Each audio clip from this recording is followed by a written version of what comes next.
Right. Are we live? We should be live now. Type 22 if you can hear me. And then take it from there. I hit let's go. Uh-oh. It's not.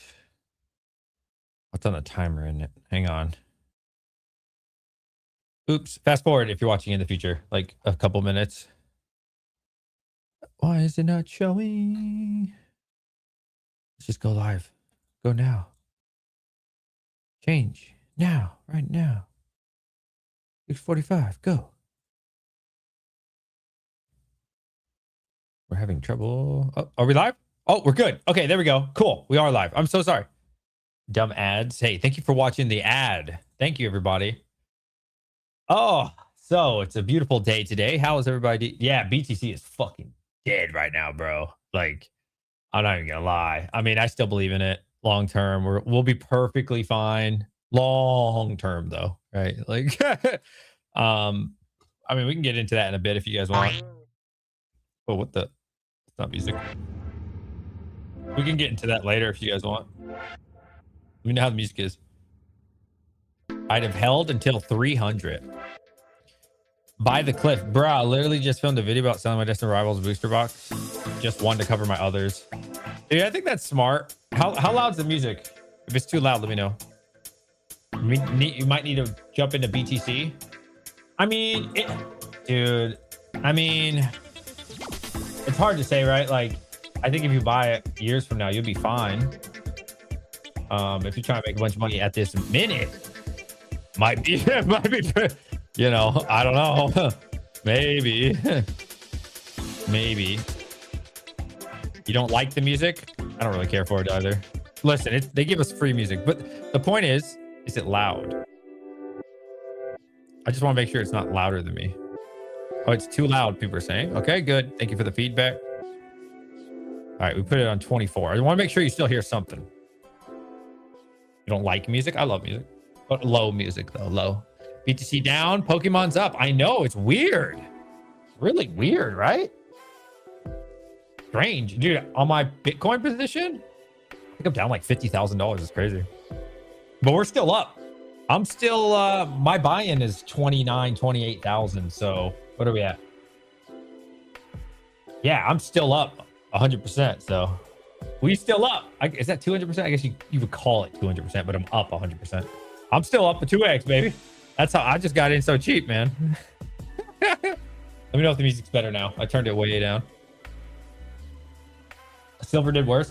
It's really interesting that still up for now. Oh, dude, you guys gotta understand. I'm no rookie to crypto, man. I have been in crypto for a decade now. I remember, type 22 in chat if you're around these days. I remember when Bitcoin went to like $2,500, $3,000, bro. You want to talk about like pain? You want to talk about being scared? That was scared. Because you have to understand, back then, we were worried crypto was going to become illegal, right? And now, like, that's not even a thought anymore. We all know it's going to be fine. I can't hear you scratch your balls. What the hell? Hold on, I need to move the camera slightly. That's odd to say. Someone, motherfucking weird as hell out here. Okay, now I need to lift it up. The angle is weird. I just want it to be background music. I'm also the guy who sold High Crips, The Evolving Skies. Who? I don't know who that is. I don't know who that is. I'm sorry. Let's see. You think it's a good time to buy Bitcoin? Man, I mean, it really depends on what your time horizon is. Like, I mean, if you're going to hold it, yeah, it's fine. I wouldn't throw all my money in it. You know what I mean? If I would DCA. I don't think you can go wrong with 63,000 Bitcoin long term. You know what I mean? But like, if you're trying to make money in a month or 2 or 3, I mean, I wouldn't. Yeah, I've actually been getting offered a lot of collections lately, dude. It's just people are just asking for like 85%, and I'm just like, no, I'm not paying you 8. Like, fuck no, bro. No, like the only way I would pay somebody 85%. Oh, I need to put that we're live on Instagram. The only way I pay 85%, bro, is if it's all booster boxes and it's all like, you know, Evolving Skies level. Like it has to be so good. It has to be phenomenal stuff, bro. And like the stuff that people are offering for 85% is ludicrous to me. Like there's like such a misunderstanding or miseducation, I guess I would say, of like what is realistic. I think a lot of people are offering me like 3 to 5 blooming waters, which is great. I would have no problem paying a higher percentage for those, but then they'll mix in like Twilight, Surging, ancillary products, loose packs, and like it's bad stuff, man. It's really not good, and which sucks. DJ, thank you so much for the 151 ETB. I did not know it came with a case. Y'all definitely should buy from his store. Yeah, well, thank you, bro. I mean, you spent a lot of money, and I had some extras, so yeah. I didn't label it as coming with it, but I wanted to surprise you because you spent so much. So when I have some extras laying around, you know, and you make a $500 purchase off me or $450 or whatever it charged, you know, I'm gonna do that. So let's see, we have 27 people in here. Make sure you guys hit the like. So I'll probably talk about this like twice today. So let's get into it. I'm sure other people will be coming because nobody knew we were going to be live. This is just like a random ass stream. Let's see. Let's do share window. Okay, bam. So, firstly, let's just look at crypto real quick. Holy shit. God damn. Bitcoin's down 15% today. Damn, dude. What the fuck? 15% in a day? That's actually crazy work. Holy shit. Like I said, I'm down like 50,000 plus, bro, on just on Bitcoin alone. I don't know, all my crypto, I haven't checked, right? I'm invested in a lot of things besides crypto.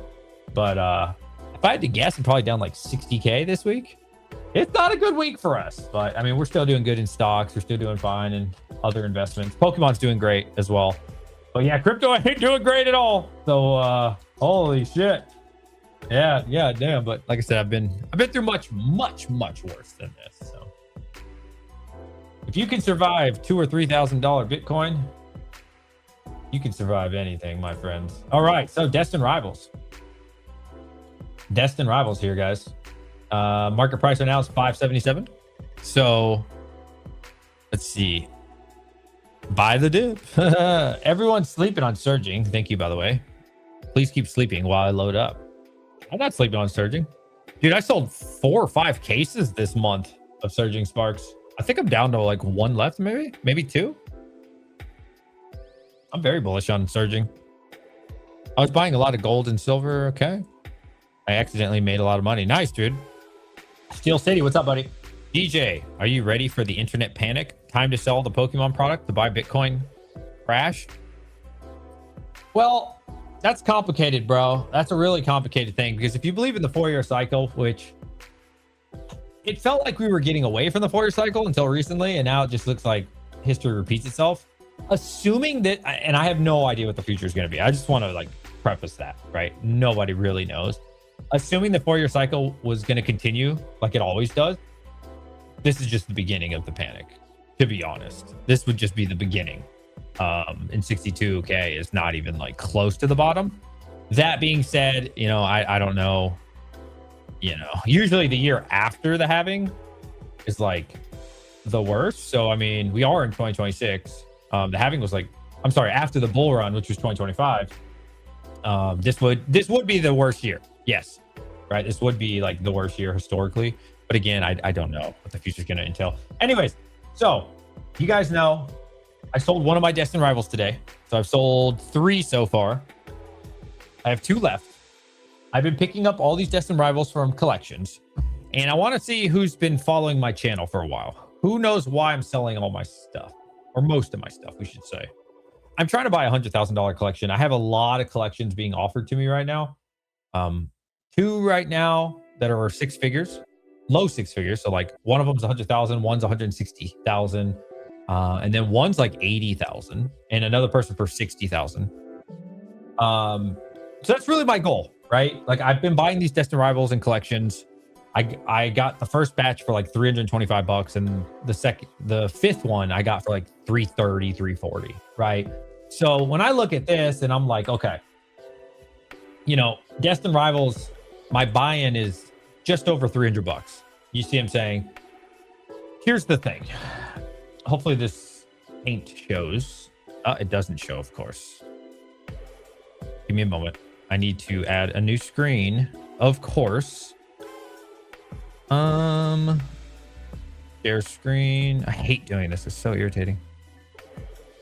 Why does it only do... Oh, entire screen. There we go. Nice. Okay. So, Destined Rivals. I'm just going to call it 600 because 570 goes to 580, goes to 600. Like, let's just call it 600, right? Okay. Now, do I think this is going to $1,000? I do think eventually it will go to $1,000. The problem is when, right? Like, when does it go to 800 or $1,000? And so when your buy-in, like mine, is average between all five, probably it's like, I don't know, 335-ish, right? I mean, dude, like I just sold this recent one for 550. I gave somebody a really good deal, compared to market. It might not sound like a good deal to you, but compared to market value, that's a steal, right? You're not going to find it for 550 in mint condition. Okay. Pretty nice. So I have to ask myself, risk to reward. I'm already up, not quite 2x, but 60, 65%. I don't know. I'm just kind of guessing. So if I'm already up 65%, okay. And you have to understand, on my store, people don't really give me great deals most of the time. So margin for an average item is probably 10 to maximum, I'd say it's like 20% on like a really good item. If somebody is a fan of the channel, they like what we're doing, and they sell us their collection at like 70, 75%, right? Then we can get to this upper number. I'm here to tell you that's far in between, okay? That's very rare. Most people are looking for 80, 85%, right? It is what it is. So honestly, I would say 10 to 15%, if I'm lucky, is generally what I'll make on a product. But it could even be 12% because I've been losing so much on shipping lately. It's not even funny, dude. Like, it's stupid the amount of money I've been losing on shipping lately. So I really don't think we're making close to 20% on average. Not even in the ballpark. Okay. So that being said, when I'm already up, 65-ish% on something, and my true goal isn't to invest at the moment, right? My goal is to get $100,000 cash, right? So that way I can buy an amazing, incredible collection, right? So I have to ask myself, if this is my buy-in at, again, rough average 335, we've already got up to the 600 range. Okay. I mean, is it going to hit 7? I mean, it could. It definitely could. I'm not going to, say it's not going to hit 7. I do think it'll hit 7. But is it really worth it for me to wait for it to hit 7? And that's where the problem is. If I was investing in Destined Rivals, this is no problem, right? Buying at 500, 550. If you truly think it's going to go to 700, it's not a big deal. But I'm not here to invest right now, right? Not for this. This is DJ's Poke Center, right? This is my business, and this is a totally different discussion. So then let's say 800, right? Like, I know people will say, you got to wait till 800, bro. It's going to 1,000. Yeah, I mean, it could. I don't know, right? It could. I would not be surprised if eventually, I don't know when that is. Is that 6 months? Is that a year? Is that 2 years? Is that the next bull run? I don't know. I would not be surprised. Who knows? It could be next month for all I know. But I would not be surprised that, yes, eventually, Destined Rivals booster box will go to $1,000. But the question really, from a business standpoint, is when, okay? When? How long? And the opportunity cost of having this money, this guaranteed W, to make 65%. You'd be a damn idiot to hold this shit in my situation as a business.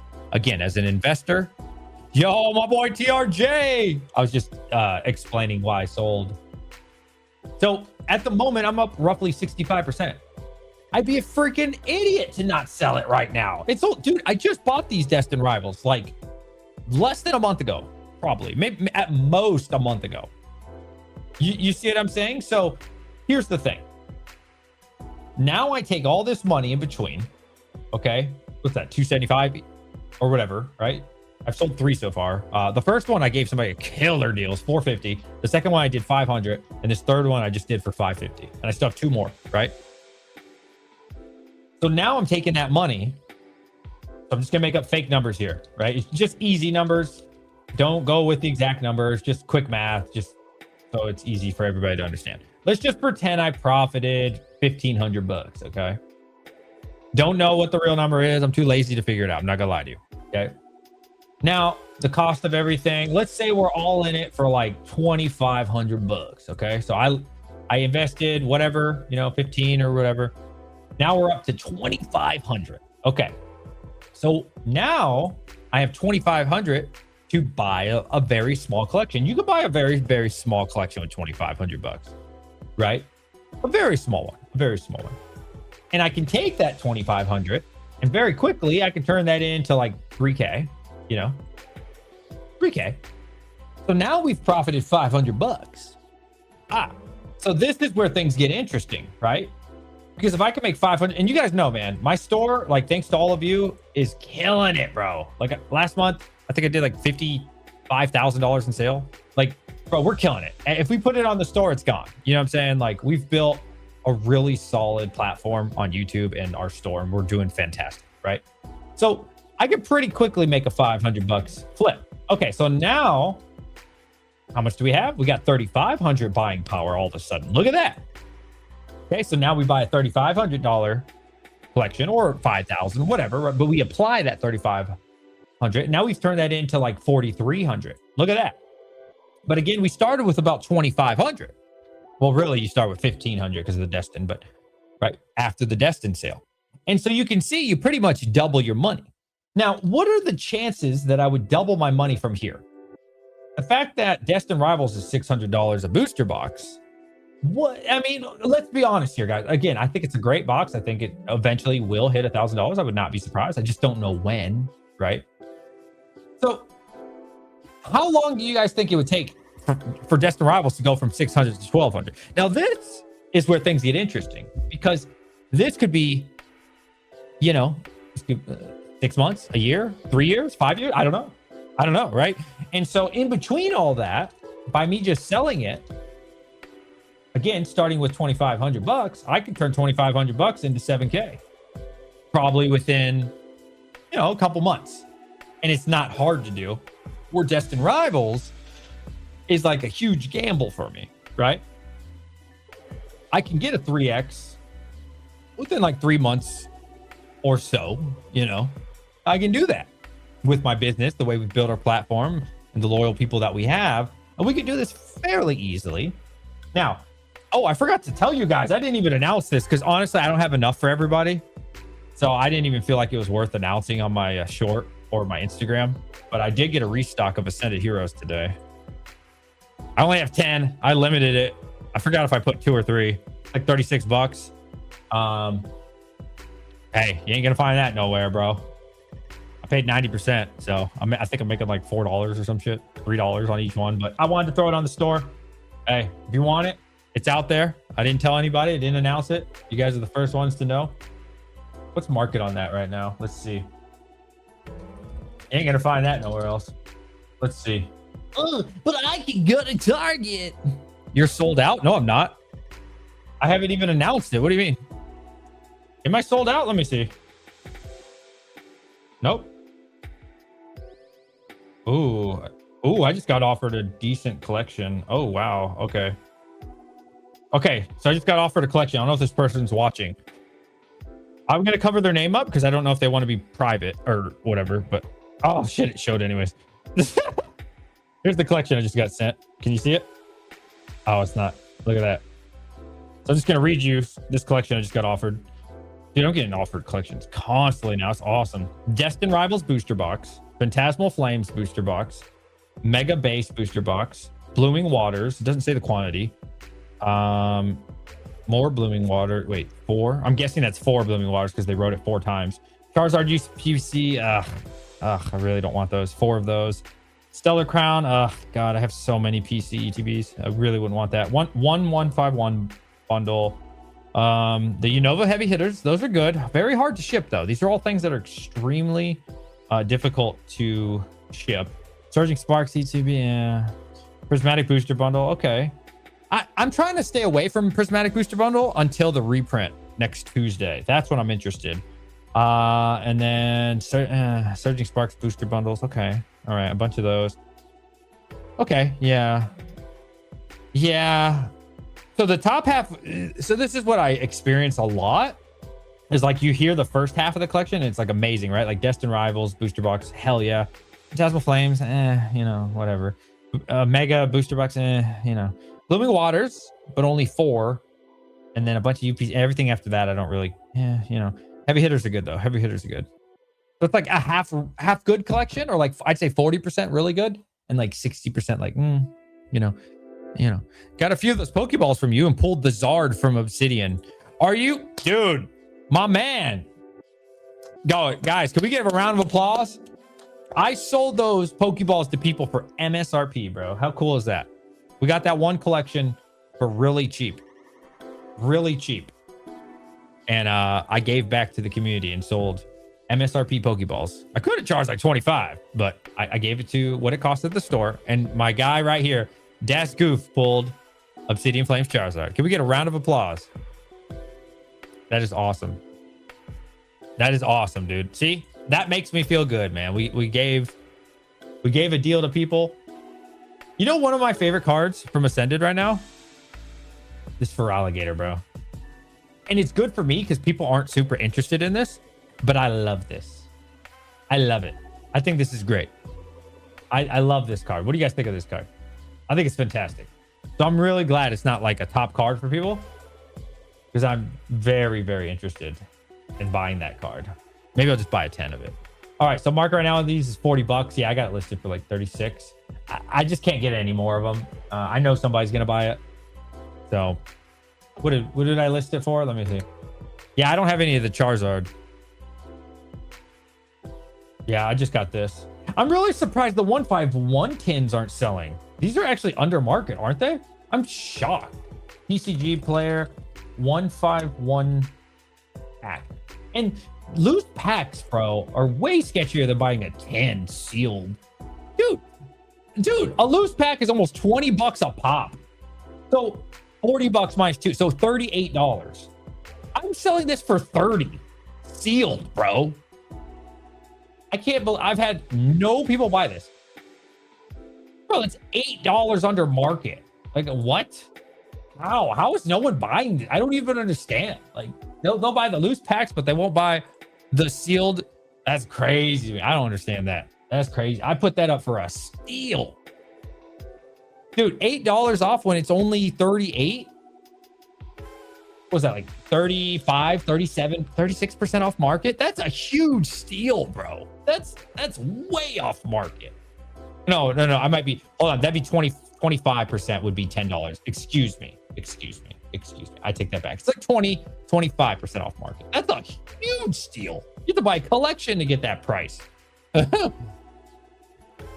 Well, so reprint confirmed for Surging Booster Box or sell out in seconds. I haven't heard anything about that. Dude, I've been seeing people talk about the Destined Rivals Booster Box reprint. Oh, you're talking about the one from Pokemon Center today? Don't worry about that, bro. Dude, don't worry about that. No. You got to understand the full story. So they were selling it with the Battle Academy. Yeah, don't believe the hype, bro. Like, yeah, I wouldn't worry too much about that. They want it. Here's the thing. This is obviously, I don't know this, but my best guess is they had a bunch of Battle Academies. Nobody's buying them. No shit, right? And so they wanted to sell them. So they're like, okay, what else do we got laying around in the warehouse? That's what I'm thinking. I could be wrong. They could have literally reprinted it, but I'm thinking they just wanted to sell a bunch of Battle Academies. So they put it with some Surge Sparks they probably already had laying around or some shit. Or maybe they printed a little bit. I would be surprised, but Nice.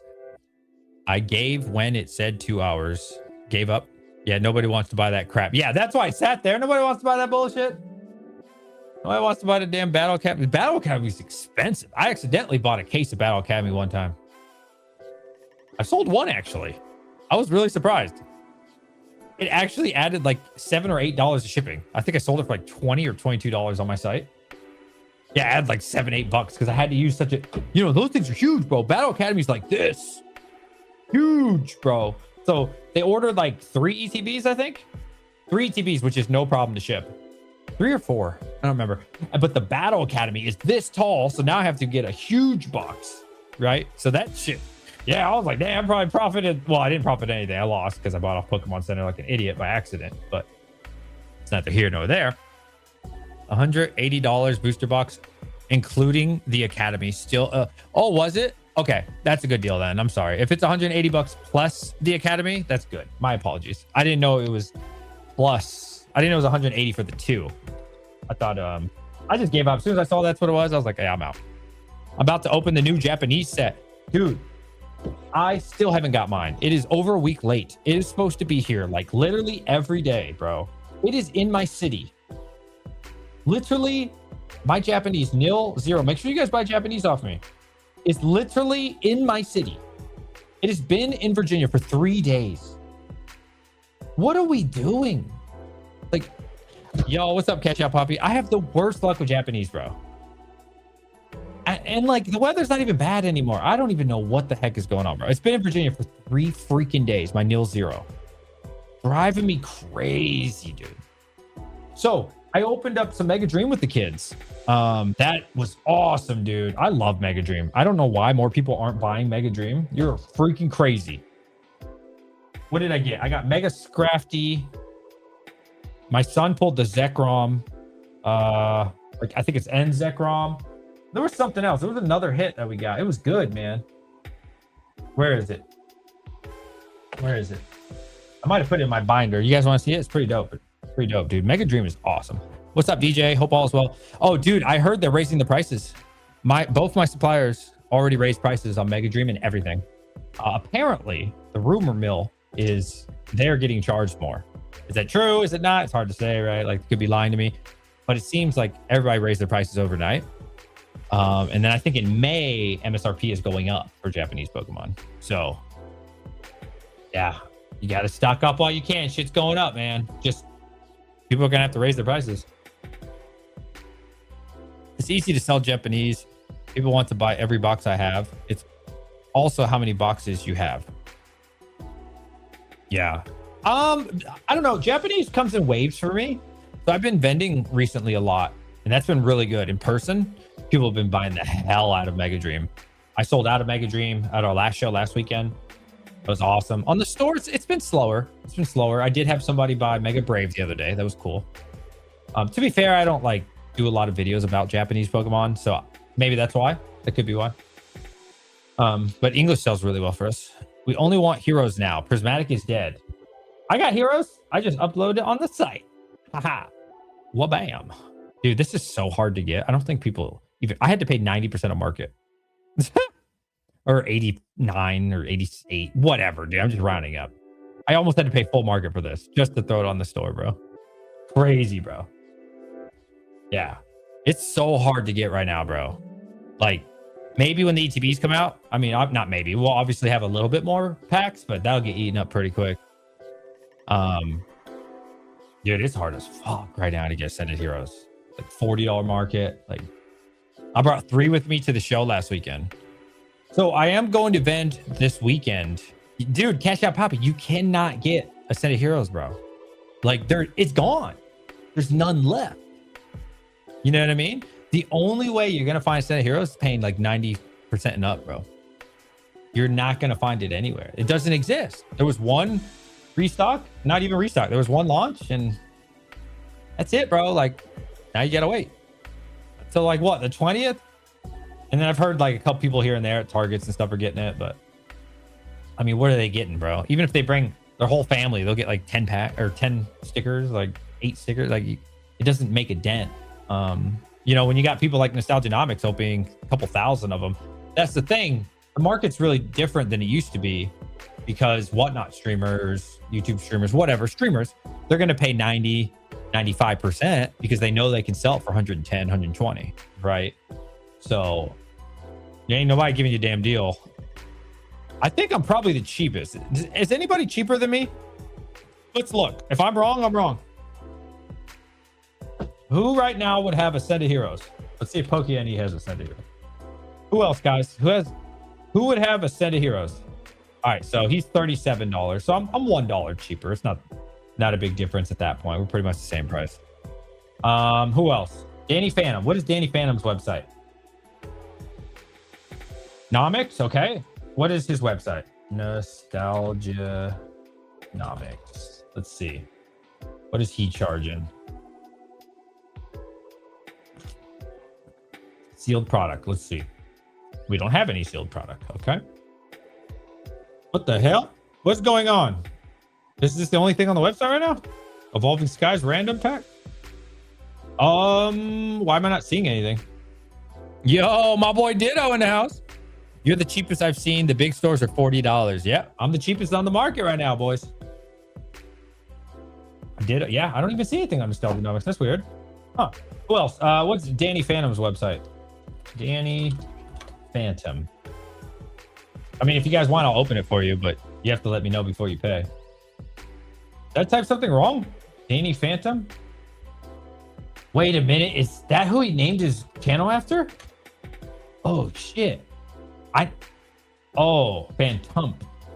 Everybody calls him Danny Phantom. I'm so confused. Did Danny Phantom name himself after this character from Nickelodeon? Or is that just his name? I just want to see what he's charging. I know he has a link for Destined Rivals for like $750. I was like, God damn. No hate to him. Do what you gotta do, playa. All right, what's his website? Let me see. Shop our Japanese store. Shop the Coliseum. What is the Coliseum? What is that? Is the Coliseum his website? All right, let's see what Danny's selling these. Oh, wow, that's it? TCG supply booster packs, maybe? Nothing. Damn, you got nothing on here. ETBs? Okay. Is this the wrong website? God damn, does that say $22? $22? What the hell?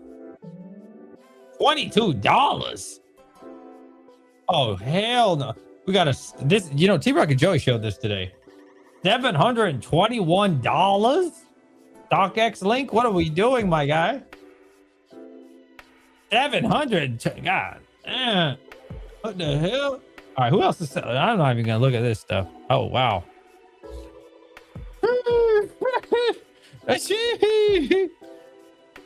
I was offered $400 or $400 at 35 each. It's starting to pump. I got 10 in today. I listed. Oh, did I show you guys the Evolving Skies? I haven't listed this on my site yet. I need to. I'm thinking about selling some Paldea Fates. Paldean Fate. I picked this up at the show for 80%. So it's very expensive. It's more than I wanted to pay, but the vendor really needed money. And I was like, you know what? It is Evolving Skies. All right. And it is the Umbreon. So it's the good one. You know what I'm saying? There's very minor issues to it. There's a couple little itty bitty things, you know, if you look. Little corner bend there, you know, it's, I mean, Sword and Shield, bro. Of course you're gonna have something wrong with it, right? There's always gonna be something, but it's definitely nothing major, you know. Pretty nice. Pretty nice, man. I need to throw this on the store. I keep forgetting to do that. I've been so busy with work, bro. You can see it's pretty nice box, man.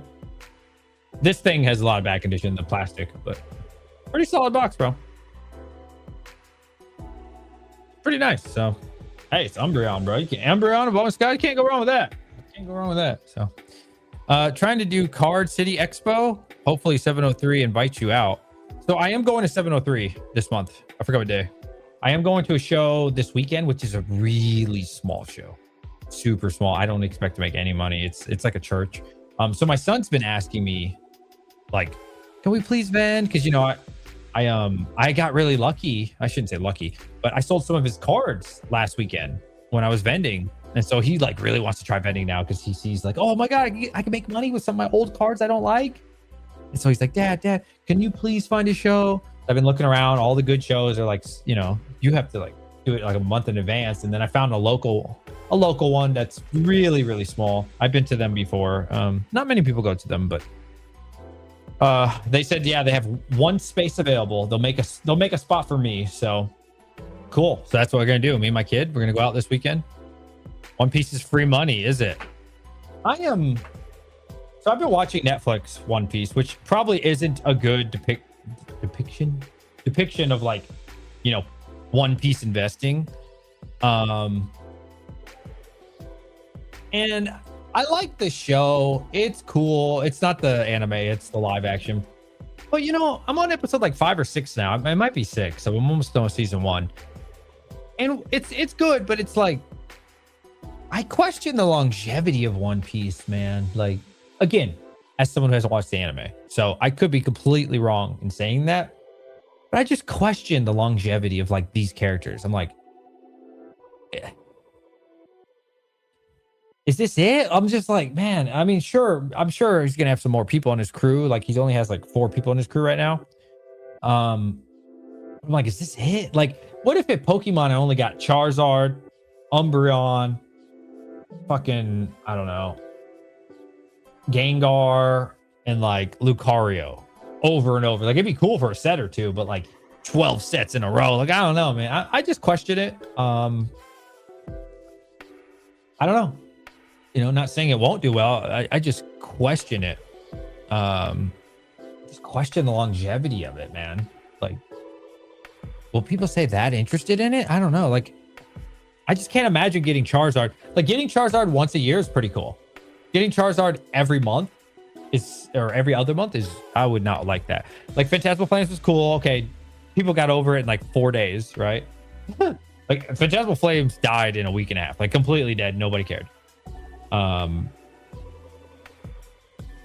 then imagine another Charizard set after that. So it's like, God damn, this is the same characters over and over. DJ selling his kids cards now. No. He asked me. He wants to, man. I don't ever force him. I never force my kid. What's up, Yusuf? Trying to do Card City Expo. Hopefully 703 invites you out. Carmen, I'm looking to get a whole block, 10 tables if you want to join us. Can I get my own table? I need my own table. 100% mine. Yeah, I would. I'd be interested in going. When you get to episode 1000 in the anime, you understand. Dude, I am not going 1,000 episodes. Fuck that. They need to do, which I did hear they're doing, like Dragon Ball Z Kai. You ever heard of that? So like Dragon Ball Z, you know, this shit took you like 6 years to watch, bro. But then they made Kai, which was like the shortened version. If they did that for One Piece, I'd probably watch that. I don't know. I just question it. I just question it. So I hope everybody does well, though. I really do. I genuinely do. All right, Destined Rivals. What are y'all thinking on Destined Rivals here, man? Let's see what crypto's at. My God, 16% now. Bro, we're at 60,000 for Bitcoin right now. Holy shit. Wow, what is happening? Damn, bro. What is happening right now with Bitcoin? My Lord. This is nuts, bro. Last month you're up 45% on the booster box. 3 months to 54. That's awesome. 6 months you're up 85%. Wow. Type 22 if you got in prior to 6 months ago, prior to August. Good for you if you did. Last year you're not up as much, but whatever, same shit. It hasn't been up a year. It came out what, May? Dior gotta come back down to 450. Why you say that? Destined Rivals. Destined is Destined 200. What? No, hell no. You tripping. Why? You ever watch The Office? Hell yeah. I've watched well, I shouldn't say every episode. I definitely have watched every episode, but I've watched every episode from like 1 through 5 probably 7 times. After that, it was like, it was okay. it wasn't that good after like I think season 5 or 6. It kind of got like 22 reprints. Okay. When are the reprints? I saw a YouTuber, bro, talk about this yesterday. He titled it Destined Rival reprints are coming. He just said, he literally just mentioned it. He said, like, and I hear there's Destined Rivals reprints coming. That's all he said, bro. It's literally all he said. So then I wrote in the comment section, I said, bro, the title says Destined Rivals reprint. You didn't even talk about them. You didn't talk about your source. You didn't talk about who's saying it, nothing. Just, and I heard those Destined Rivals reprint. Like, that means nothing. Like, what the fuck? But I get it. You know, Destined Rivals, the talk of the town. It's clickbait. It's good. I get it. It's just like, damn, have some shame. At this point, for 600, I'm looking at Sword and Shield. I mean, Sword and Shield's really expensive right now. Volume's kind of not moving much. Pentix, what's up, buddy? In the past, Pokemon has been impacted by crypto value, but it looks like Pokemon's taking off even more right now. Interesting to see the break in pattern. 100% agree. 100% agree. In 3 to 5 months, based on what? Like, what are you basing a Destined Rivals reprint in 3 to 3.5 months on? A gut feeling? My intuition tells me.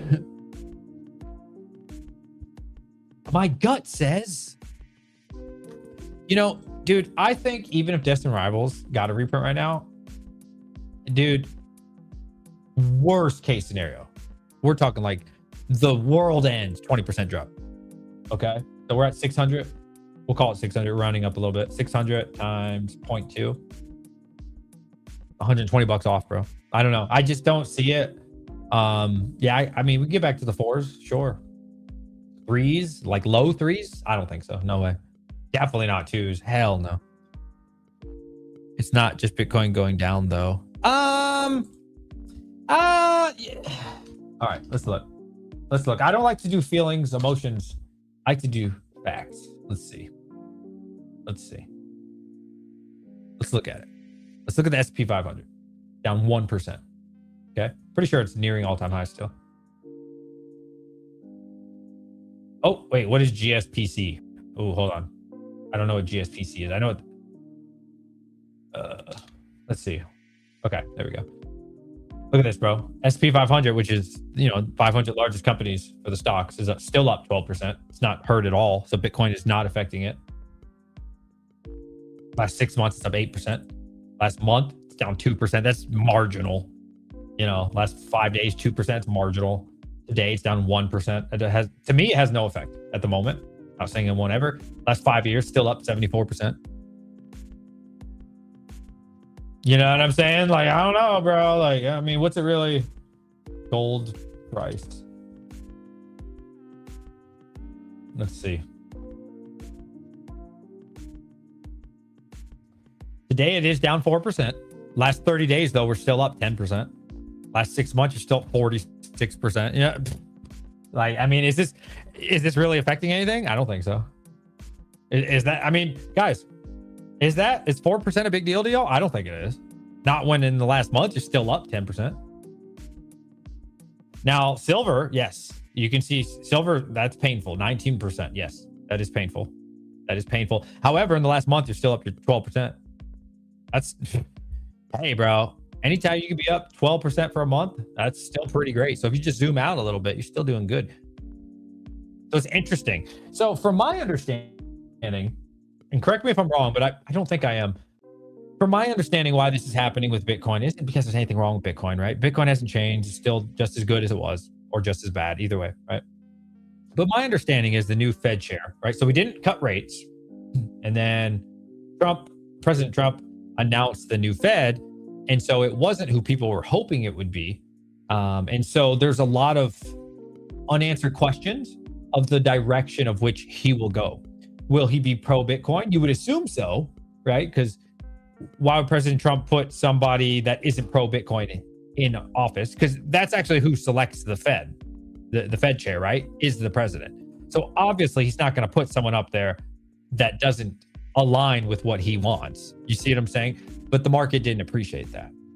And so anytime you have uncertainty in the market, right? And so as soon as that happened, BlackRock, BlackRock started. Oh my goodness, BlackRock started selling. Pretty much all the ETFs started selling just to either lock in profits or to just say, you know what, until the market shows us what direction we're going, I'm just going to take our money out. And so that's what we're seeing right now. Feel free to chime in.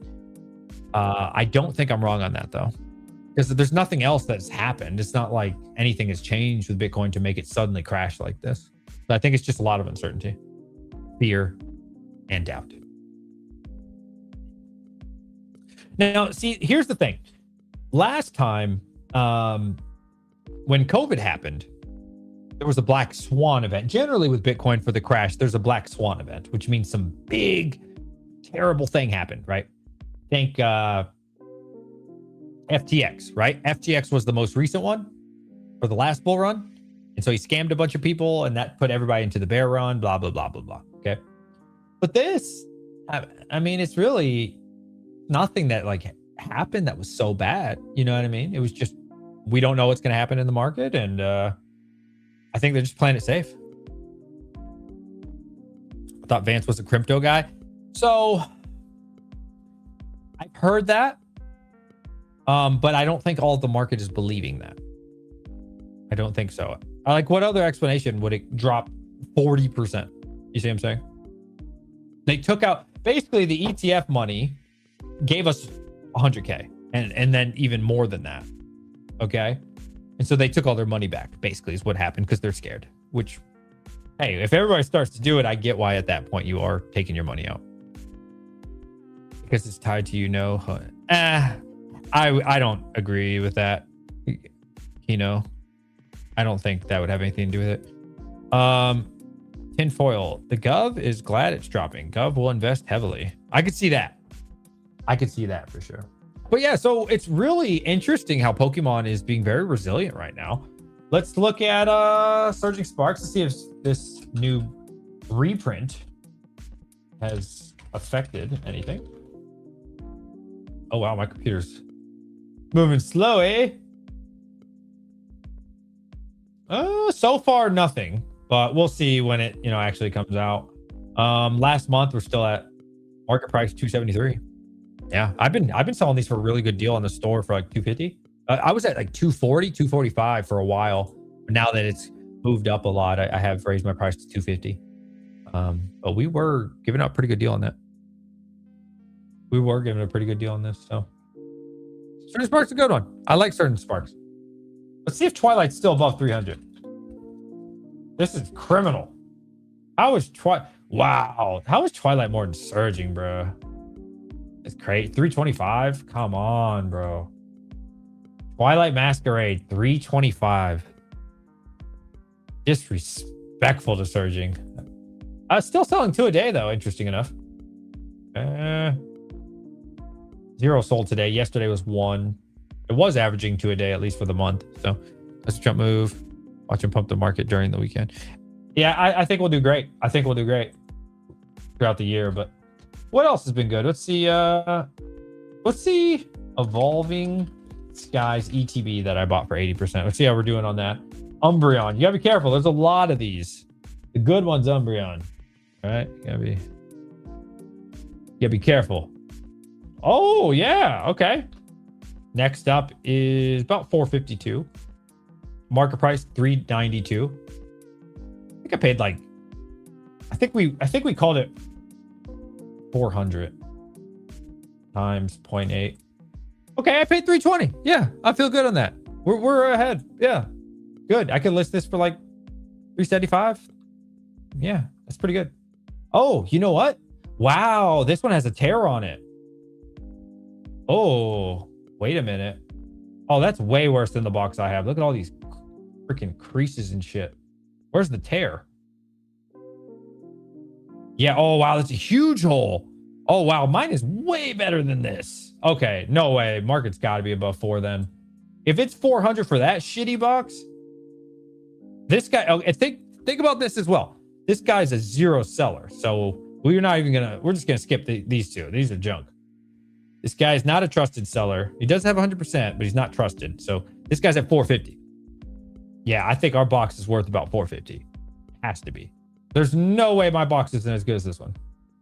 It's definitely better than this one. That one is a huge tear. Man, if I list that for like $375, that's a steal. No way. The most I would pay is $500 for a booster box, because Rudy said I should. No, I don't think Rudy's ever said that. I think Rudy says the bad booster boxes go to 500. The good booster boxes go to 1,000. That is what I think Rudy actually says. I've never heard him say you should pay 500. Yeah, he doesn't really say stuff like that.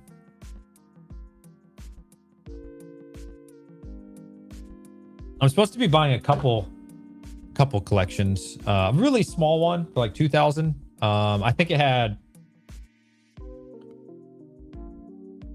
Damn, what was it? I can't remember, bro. Too many people be messaging me. Must have paid 500. Surging reprinted today. I saw that, but I don't think it's going to be anything serious. Dude, I don't know. Like, we're in such a bullish market. I just don't think like reprints are having the same effect that people think they are. Now, listen, if it's a brand new set, I get it. I get the danger of it and like how it affects it super bad. Do you grade cards? I have graded cards. Ever since PSA, though, did their little, strictening of the centering, they've been fucking me, bro. I was sending not too many, like 20 to 30 a month. And I was doing like 50, sometimes 60% tens. So I was like, okay.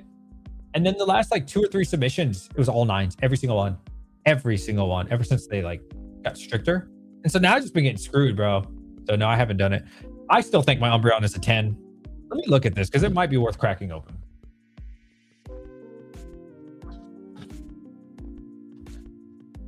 Bro, this Umbreon is so gorgeous. There is one like speck of dust in the corner that was not there when I sent it. Like a dot. If this is dust, look at this, bro. If this is dust, look at the centering on this. It's pretty nice, bro. This is a nice, you can't really see it, but in person you can. Right where my finger is here, there's a dot there. I am 99% sure it is a piece of dust that the grader like left there and encapsulated. Like, this card is gorgeous, bro. I think this is a 10, bro. This guy's fucking tripping. You could argue the back centering is like 48, 52. Like, I don't even think it's bad. I don't even think you could say it's 55, 45, bro. Like, I think literally there's a piece of dust on it that the grader put by accident. And it's like, oh, I can't give that a 10. I'm not going to move a piece of dust. It literally looks like a piece of dirt or something that he put there by accident. This thing is awesome and solid. I might have to resubmit that. DJ just saying what's up. Videos lately have been great. Yo, thanks, dude. Very nice centering. Dude, it's gorgeous. There's nothing wrong with this card at all. Like, I did not give him that piece of dirt. I swear. I probably should crack it open, man. I really should. Don't feel like waiting 3 months. It's not dust. It's plastic from the encapsulating, probably. It could be. There ain't nothing wrong with that card, bro. Card is immaculate. I pulled this myself in a, what was it? A surprise box. That was awesome. You know what's funny? When I go to all these shows, there's so many people not interested in slabs. People want like singles right now. Are you loading up on Prismatic SPC restock? I haven't seen that official.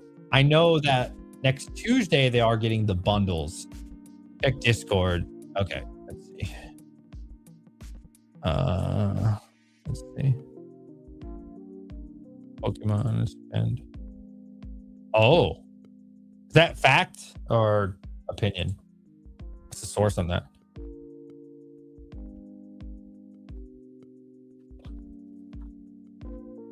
Okay, I'm looking at a pretty good collection right now. Hold on. It's Battle Styles, Killing Rain, booster box. These are all booster boxes.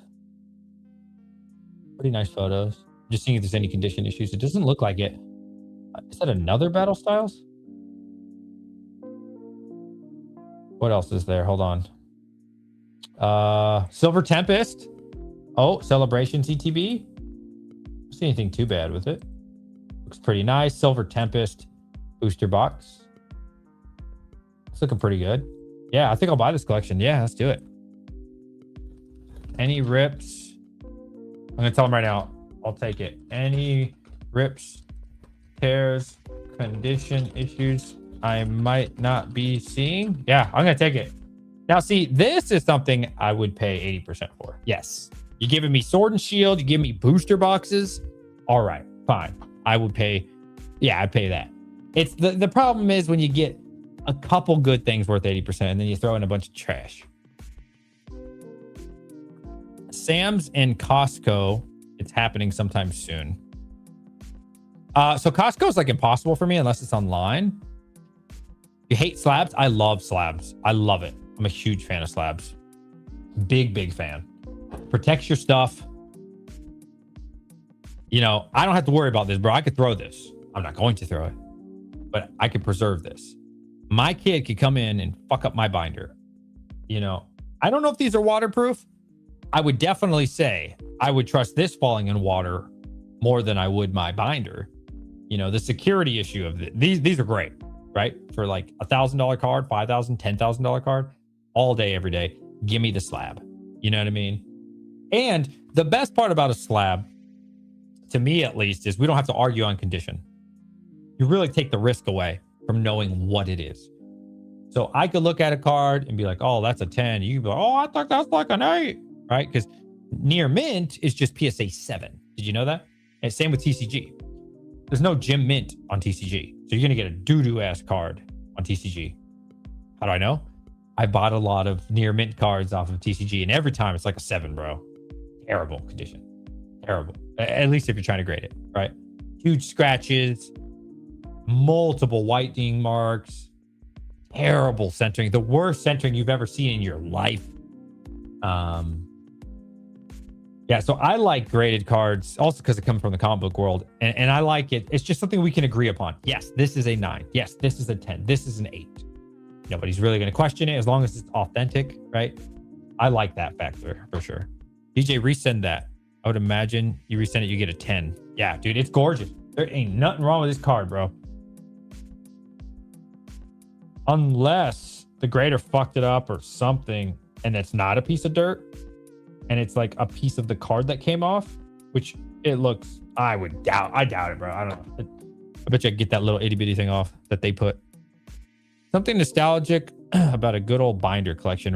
I feel you on that. However, when we're talking thousands of dollars, especially tens of thousands of dollars, no, thank you. I'm gonna preserve that. You know what I'm saying? You gotta preserve your stuff. You know? Oh no. Well, we're not talking about every card. I'm not saying get your whole collection and graded, but the big boys, oh yeah. I backed up the truck when SPCs hit. Best buy. Oh, nice, bro. So I'm in a really interesting, like, the store's in an interesting spot right now. As I've said, my goal right now, I'm focused on getting $100,000 cash. That's it. That's my goal, right? It's not investing right now. It is churn and burn. Buy, flip it, make my little percentage, buy something else, flip it, make my percentage, just keep it moving. Keep all inventory going. So I think if you were going to invest in prismatic booster bundles, this next week would be phenomenal. Yes, I would get as much as you possibly can in store, which isn't going to be much. In addition to, I would hope and pray that you're going to get like a 5 to 10% reduction on the overall price of bundles. That is very possible. I don't think you're going to see a 20%, right? Prismatic's been around for over a year now. I just don't see 20, even 15%. I would be shocked, but hope for a 5 to 10% reduction. And at that point, if you are trying to invest, I think that's a good point to, to start doing it. Big box. Yeah. So Sam's next Tuesday, as soon as they open. nationwide, is going to be getting Sam's like a bundle. It's a surprise box plus a booster bundle for like $45, I think. That is cheap. Buy that. Oh yeah, buy as many of those you can get. That would be worth buying 100%. But like I said, I would also be looking, you know, if you're investing, to be buying the bundles and just praying and hoping that they come down 5 to 10%. Take that opportunity. You guys seen Paldean Fates? I think I'm going to start selling my Paldean Fates sealed collection. Have you guys seen this? All right, without looking, what's the price of the booster bundle for Paldean Fates? Look at this, bro. Look at this. What the fuck? Market price at night right now is 120, but most recent sales 132, bro. It's just surpassed 151.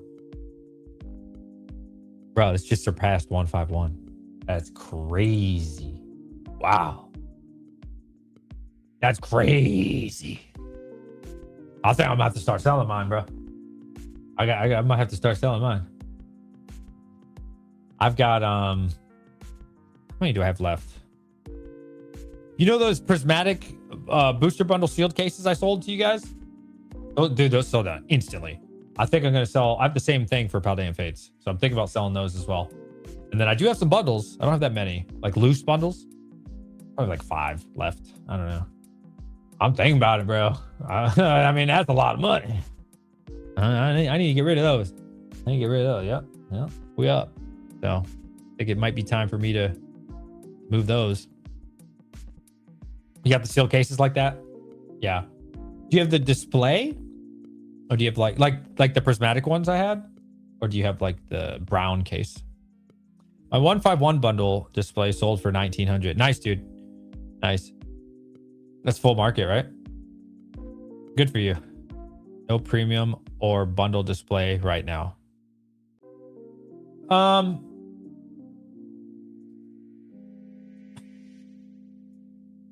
Yeah, I mean, things will change, you know. It's a good set.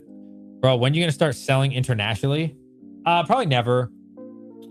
International is way too much risk. Probably the only way I would take internationally is if they sent me a form of payment that could not be charged back, that they could not ever get their money back. And I mean, I'm going to send you the stuff, you know what I'm saying? But it's just too risky. Not to mention the shipping, bro, is crazy. The tariffs that somebody's going to have to pay.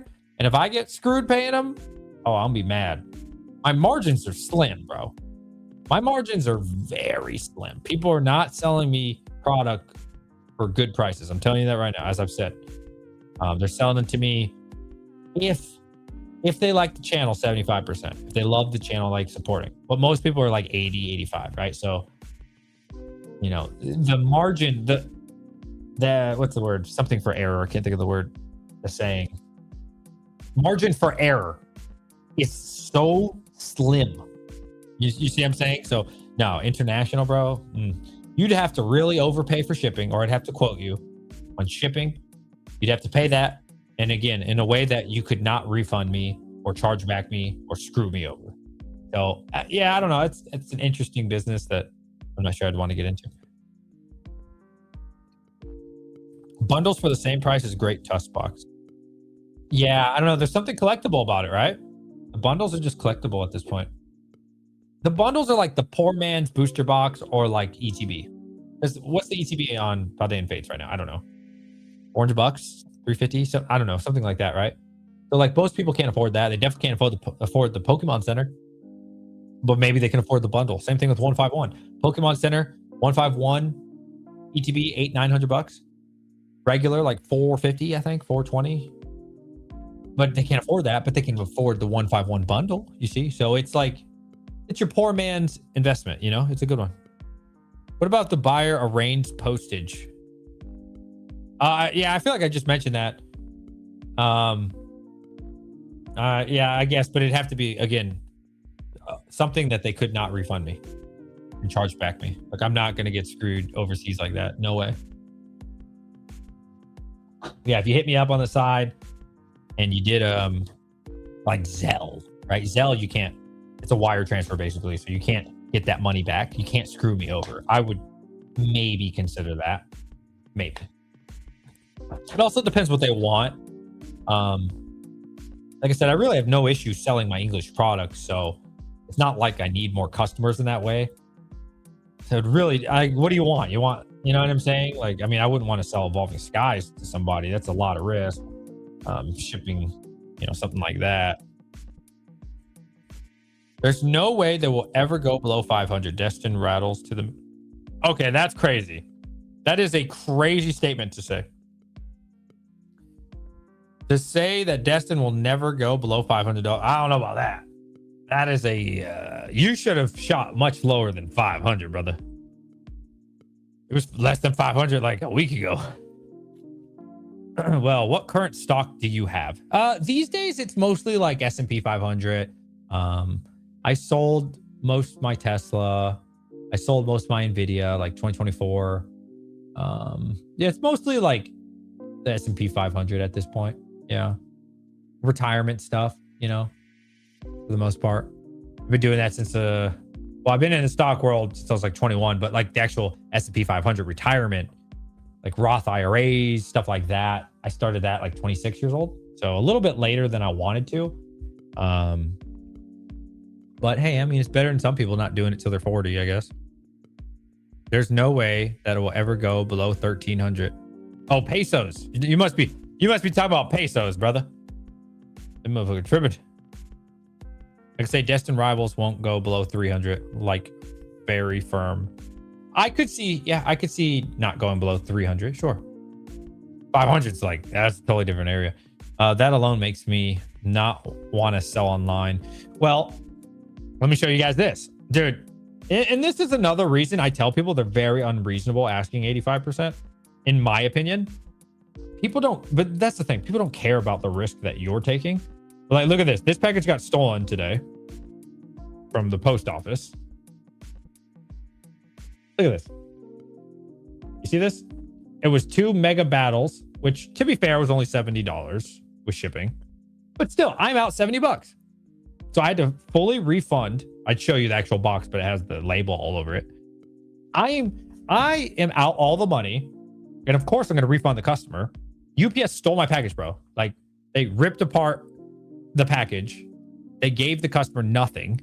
And I know that they're not trying to scam me, because while it was in transit, it said, we damaged your product. And they didn't send it to them, even though it says delivered there. They just sent it right back to me.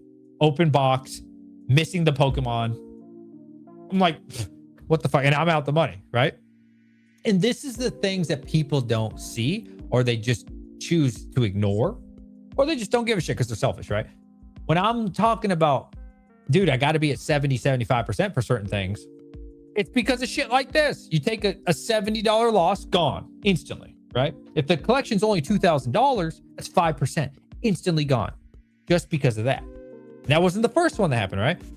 Collection I got a couple weeks ago, 151, one of the most expensive products they had in there. Massive crease on it, bro, like this long. Well, guess what? Now I can't get full market. I can't even get close to full market. It's a damaged product. Somebody wants to put that on their wall. Huge crease, this long, dude. You see what I'm saying? So like, there's so many issues. How many times do I buy an ETB and it has holes in it, undisclosed? Or maybe it happened in transit. I don't know. Or like, there's a huge saw blade that happened right here. Or there's just a hole that, you know, because it's older, by the time it gets to me, it opens up. And so now you can't get market. So if you pay 80, 85, you can't charge 100%. You can't even charge 95. Now you got to charge 87 after fees, after taxes, you lost money.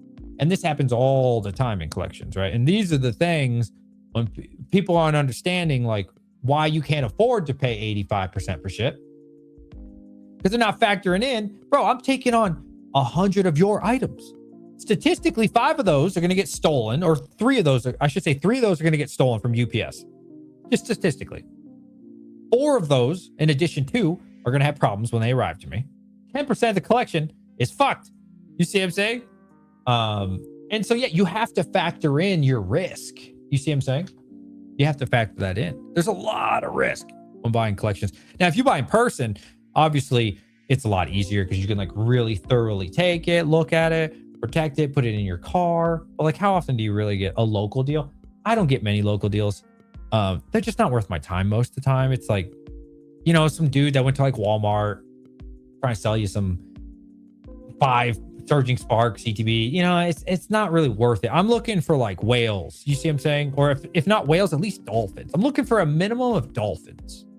You know, 10,000 collection, 20,000, 50,000. Like, I really like to get those as much as I can, but those are a lot harder. And then again, those comes with the most risk. So it's difficult. It's difficult. And like I said, I'm getting tons of offers. It's just they want a lot more than I'm willing to pay for a lot of it, you know? So what is safer? UPS, FedEx, USPS? USPS, in my opinion, is by far the worst. They're straight garbage. They're terrible. They lose your package. They don't give a crap. They won't work hard to get it. They're the most expensive for a lot of things. Maybe not like eBay selling and the envelopes track, blah, blah, blah. But we're talking about like running your store. Worst customer service ever. Lazy. They don't, you know, they're not worried about losing their job. That's the thing. USPS is like a government job. So it's really hard to get fired. These guys, you know, they're getting a pension. Like a lot of them, dude, like my lady that delivers USPS to my house, she is one of the laziest people ever. She won't deliver something that weighs 15 pounds and it's this big. Not kidding, bro. She'll write on there. I watch her from my window. She will literally write on there, oversized, too heavy, and put a sticker on my front door. And I say, ma'am, I need my package. I'll get it. She's like, I can't. My back. 15 pounds, bro. So now I have to wait for her to drive around all day. You gotta wait 6 to 8 hours for her to bring it back to the USPS, which, by the way, they've closed. So now I got to get the next day. It's terrible. UPS, FedEx, they don't really do that. They're worried about losing their job, right? They're on a time crunch. A lot of the time, most of the time, they're going to do their best to deliver because they're worried about losing their job. And USPS ain't really like that. I don't know. And USPS too, bro, let me tell you, if you're sending any packages, if you're running your own business, your own store, you better measure that mofo and you better overpay. So if, you know, an ETB, right? Pop quiz. Who knows? What size box do you use for one single ETB? It is an 8x8x4 box. Okay. That is what Uline sells it to you as.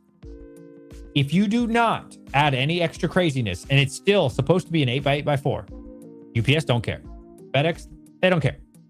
You know, if it's 8 and a half inch, they don't give a shit. They're cool, man. They're cool people. USPS is so petty, bro. They come out that bitch.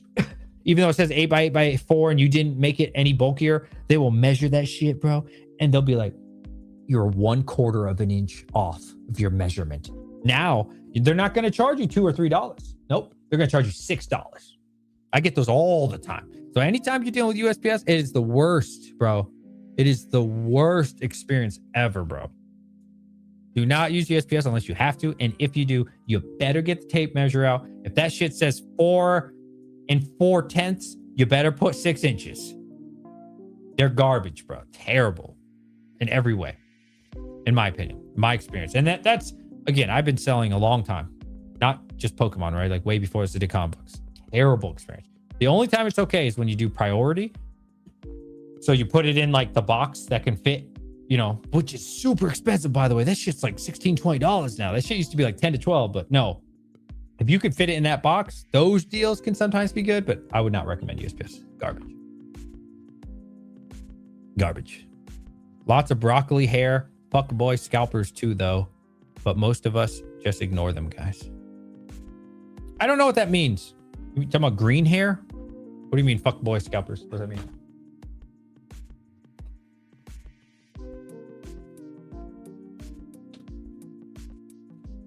Are you located in Utah? No, Virginia. Man, I'm so tempted to sell my DR. I'm in it for $278 a box. I got like 80% of my investment in DR. Booster box 2, taking a risk, I guess.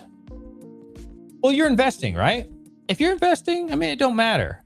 I'm not investing, right? So I, again, need to churn and burn, right? I need to buy product. I need to make my little margin. I need to keep it moving, reinvest it into the business, and then just flip. You see what I'm saying? So what I do is far more riskier, right? if you can, yeah, man, if you can sit on the product, bro, lock it away, come back in a couple years, I mean, that's the way to do it, right? That's a great way to do it. I don't think 3 to 5 years from now, you're going to really care. If you got, Rudy says this all the time, bro. Like, who are you going to believe? Rudy or like someone like me or all these other people that don't know what the hell they're talking about? You're going to listen to Rudy, right? Not really going to care. At the end of the day, you know, if you got Destined Rivals at 400 or 5, dude, years from now, you're not going to give a shit. You're not going to care. It's not going to matter, bro. You know, years from now. Now, again, in the short term, absolutely, it'll matter and you'll think about it. But if you just lock it away, who cares? It won't matter that much. But I guess the hardest thing is just forgetting you own it, right? That's always the hard part. I said lots of old whales in my town, but most are broccoli head scalpers, so I get good local deals. Old whales, like with tons of inventory. That's what I consider a whale. Tons of inventory, right? Oh shit! Did I just hit the power button? I'm sorry if my computer just went off. I mean, hopefully that was my LED button. I was able to get 10 boxes of Journey Together. Oh, I just got a case of Journey Together booster bundles. Oh, I need to list that on the site. So, since it doesn't seem like anybody in the stream is interested in my Ascended Heroes, I think after this, I will make a post. Or, yeah, I think I gave everybody a good opportunity. Yeah, I'm going to say I have Ascended Heroes after this. It should be sold out. Put it in Collector app and watch it every day. It's the only way to do it. No. That is the worst way to do it, my friend. The Walmart drop sucked yesterday, man. Dude, did you know they were charging $36 for which I did get at 5. And I was wondering, I was like, why did I get 5 so easy? Well, it's because they were charging $36. I was like, fuck. I didn't do the math, man. You gotta be careful with Walmart pricing, man. They are terrible. They're terrible. All right, let's put Journey Together in stock. I forgot about that. Let's do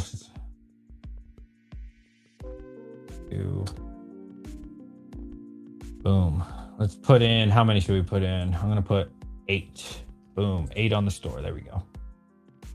8 on the store. There we go. I forgot about that. I just got that in like right before this stream. I didn't either. LOL. DR and Journey, same price. Now, DR, I would pay that. And DR all day, I'll pay $37. Journey Together, dude, when I list Journey Together, if I list Journey Together for like, I've tried it, like $42, it doesn't sell. If I list it for 38, it sells. It's a slow mover though, right? Journey Together is always slow, but you can sell it for 38. Yeah. Yeah. But there will be a time where Journey Together is, you know, not reprinted anymore. And, you know, it's like, it's interesting to think about things that you can get so easily in the time, right? Like Surging Sparks. I think we really take it for granted how easy it is to get. Twilight Masquerade. We really take for granted how easy it is to get right now. Even Black Bolt White Flare, but that one's like way later, but I digress. We really take we take for granted these opportunities because it feels like, I got more time. I got more time Journey Together. I got tons of time, right? And maybe you do.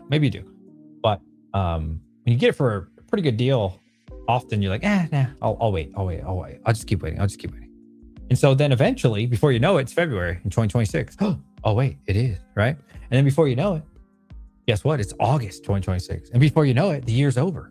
And now we're in 2027. And so Journey Together all of a sudden isn't $38, right? It's like 47, 48. Now people are talking about it, right? Now people are like, hey, dude, Twilight, it's going to be rotate now, right? And you can start hearing that conversation. And so like, it's interesting how it works. How it comes by like this, man. I swear it's just New Year's. I swear. Oh, it's February 5th, about to be February 6th. Crazy to think about. Journey Together still up on Walmart makes me giggle. That's because it's $36. I get it. Misty's Laura's should have been in Journey. There's a lot of things they could have put in Journey. I like Journey.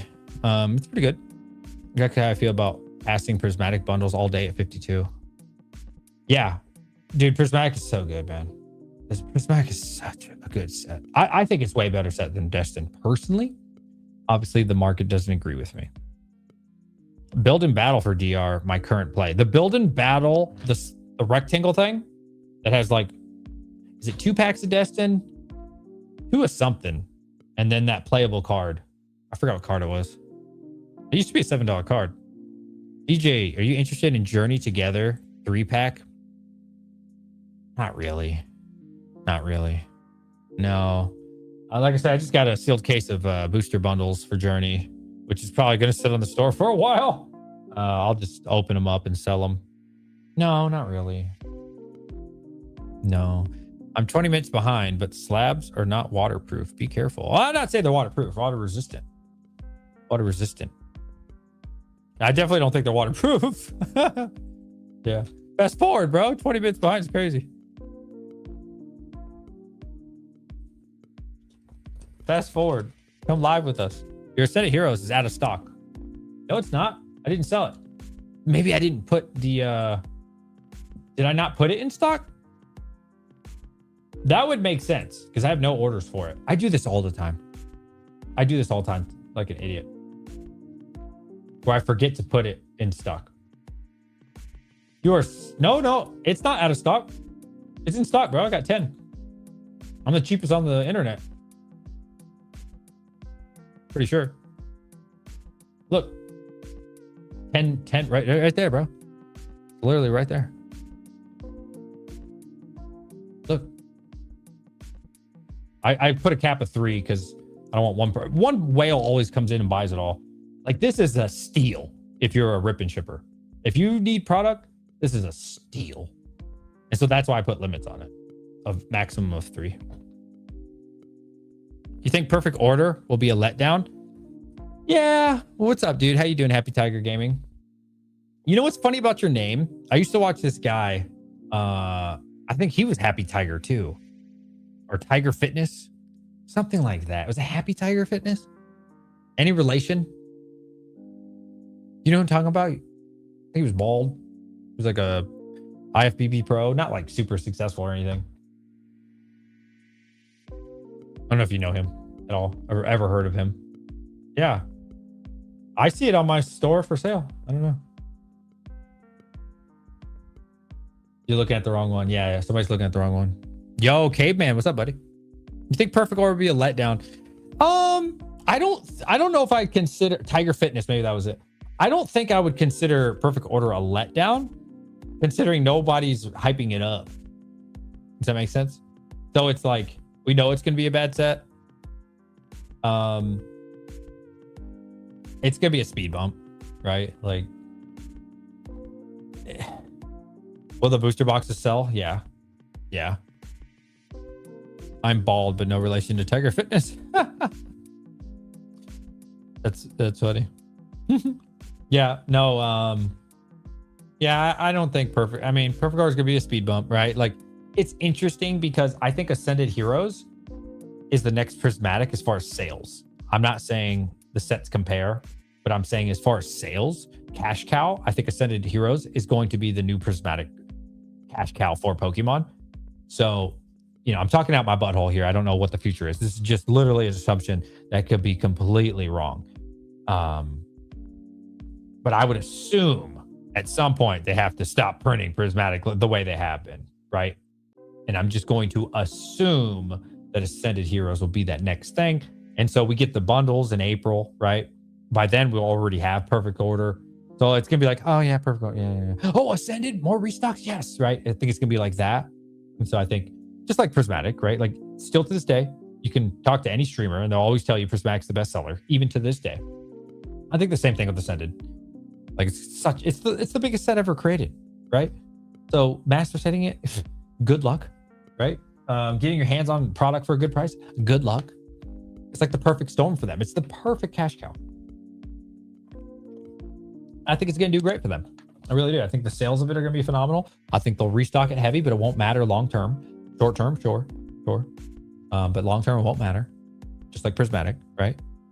Definitely not the same as Mega Dream to open Nil Zero. Dude, Mega Dream is phenomenal. Let me show you guys some of the cards we pulled. I love Mega Dream, bro. It is so undervalued in my opinion.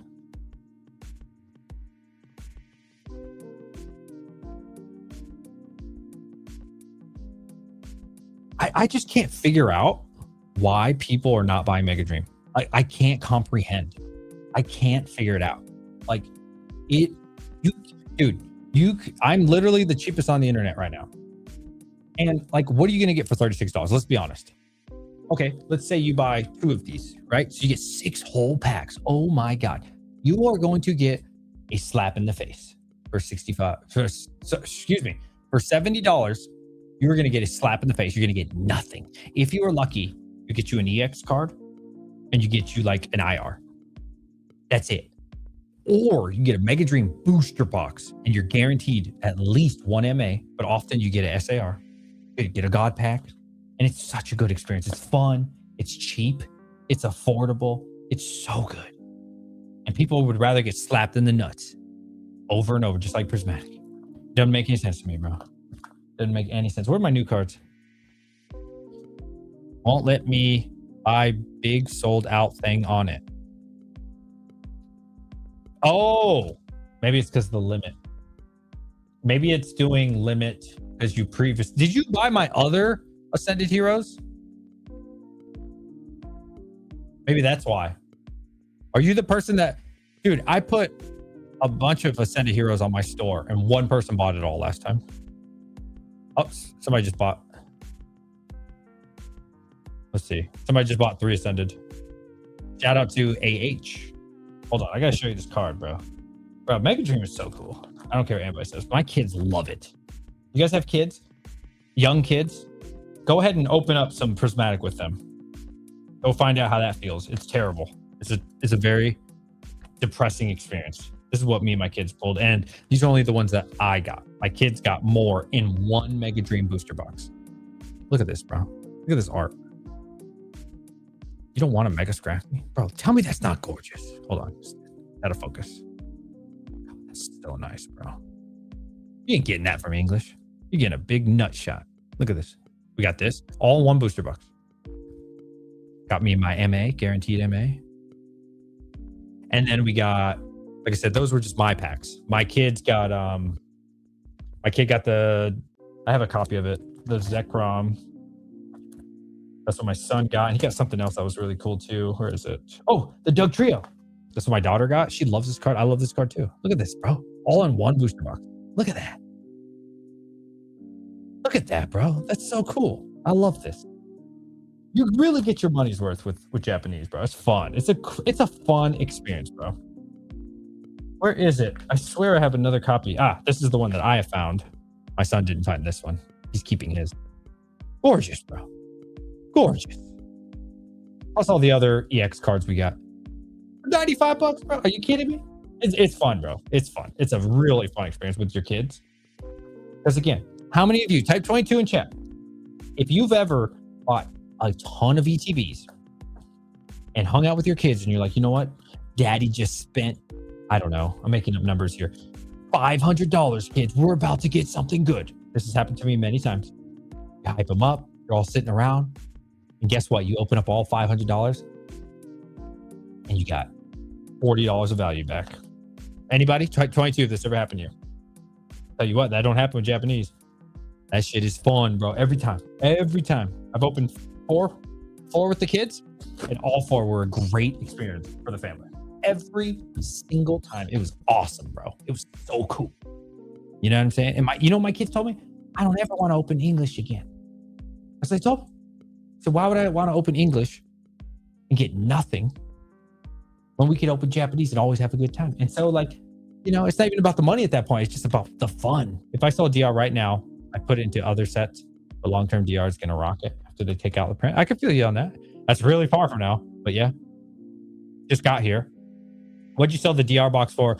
I sold the recent one for $550. Yeah, the first 2 I sold it like $450, $460. I forget. $450, $460. The second one I sold for like $510, and this third one I just sold at $550. I could have charged 6 and somebody probably would have bought it just as quick, to be honest. But I like to give a little bit of a discount. You know what I'm saying? Nothing crazy, but Mega Dream will follow Terrestrial Festival as Destined, following Prizzy. 100%. Dude, you can't get Terrestrial Festival anymore for, God, I think my suppliers are charging before shipping. Excuse me. I think it's like $100 or $105 US before shipping, before tariffs. Did you hear what I just said? Before shipping for prismatic Japanese, like, yeah, 100, 105, and before tariffs. So we're really talking like 120, 125 after it's all said and done comes to your house in the state. It's crazy, bro. The only people who can afford to sell it for under 120 are the people who've been sitting on it. Like, I think Poke NE did sell out, but like, dude, once that shit dries up, like, oh man, it's gonna be hard to get. You ever looked at 151? You ever looked at Destined Rivals? It's expensive, man. Japanese, really expensive. Once the shit starts drying up, that's it. It's really expensive. My 4-year-old loves ripping Japanese. LOL. She looks at my sealed all day, so I buy her a pack once in a while. She loves every card. There you go. That's how it is. I pulled the Mega Gengar for somebody on stream. Red Panda Mining. He asked me to rip and ship, which I don't usually do, but on request, if somebody buys it and they want me to open it for him, I will.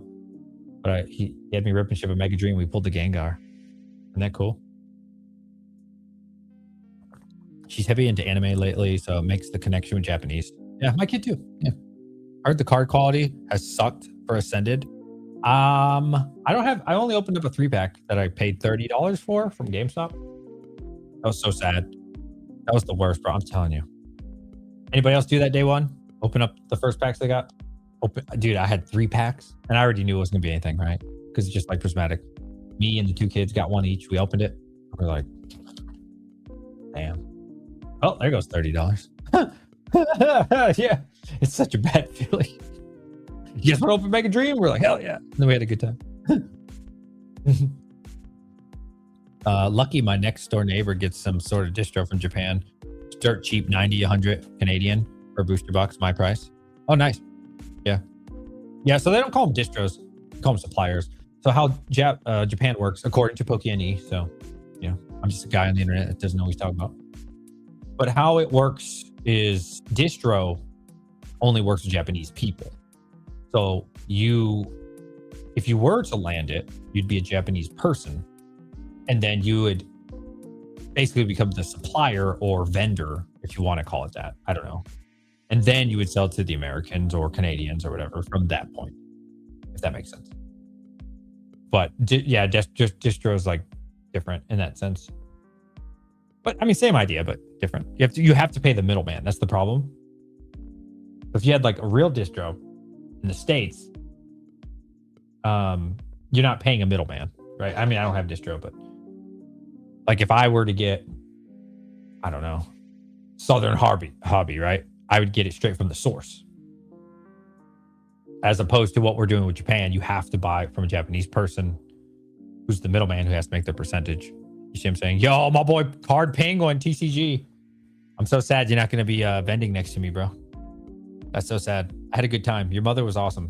Shout out to your mother. You should reconsider. Come to 16C. That was fun, man. Make sure you guys subscribe to my boy Card Penguin TCG. We met over there. We met at the last show. I'm going to a very small show this weekend. It's not going to be a big deal or anything, but I'm excited for it because my kid wants to vend.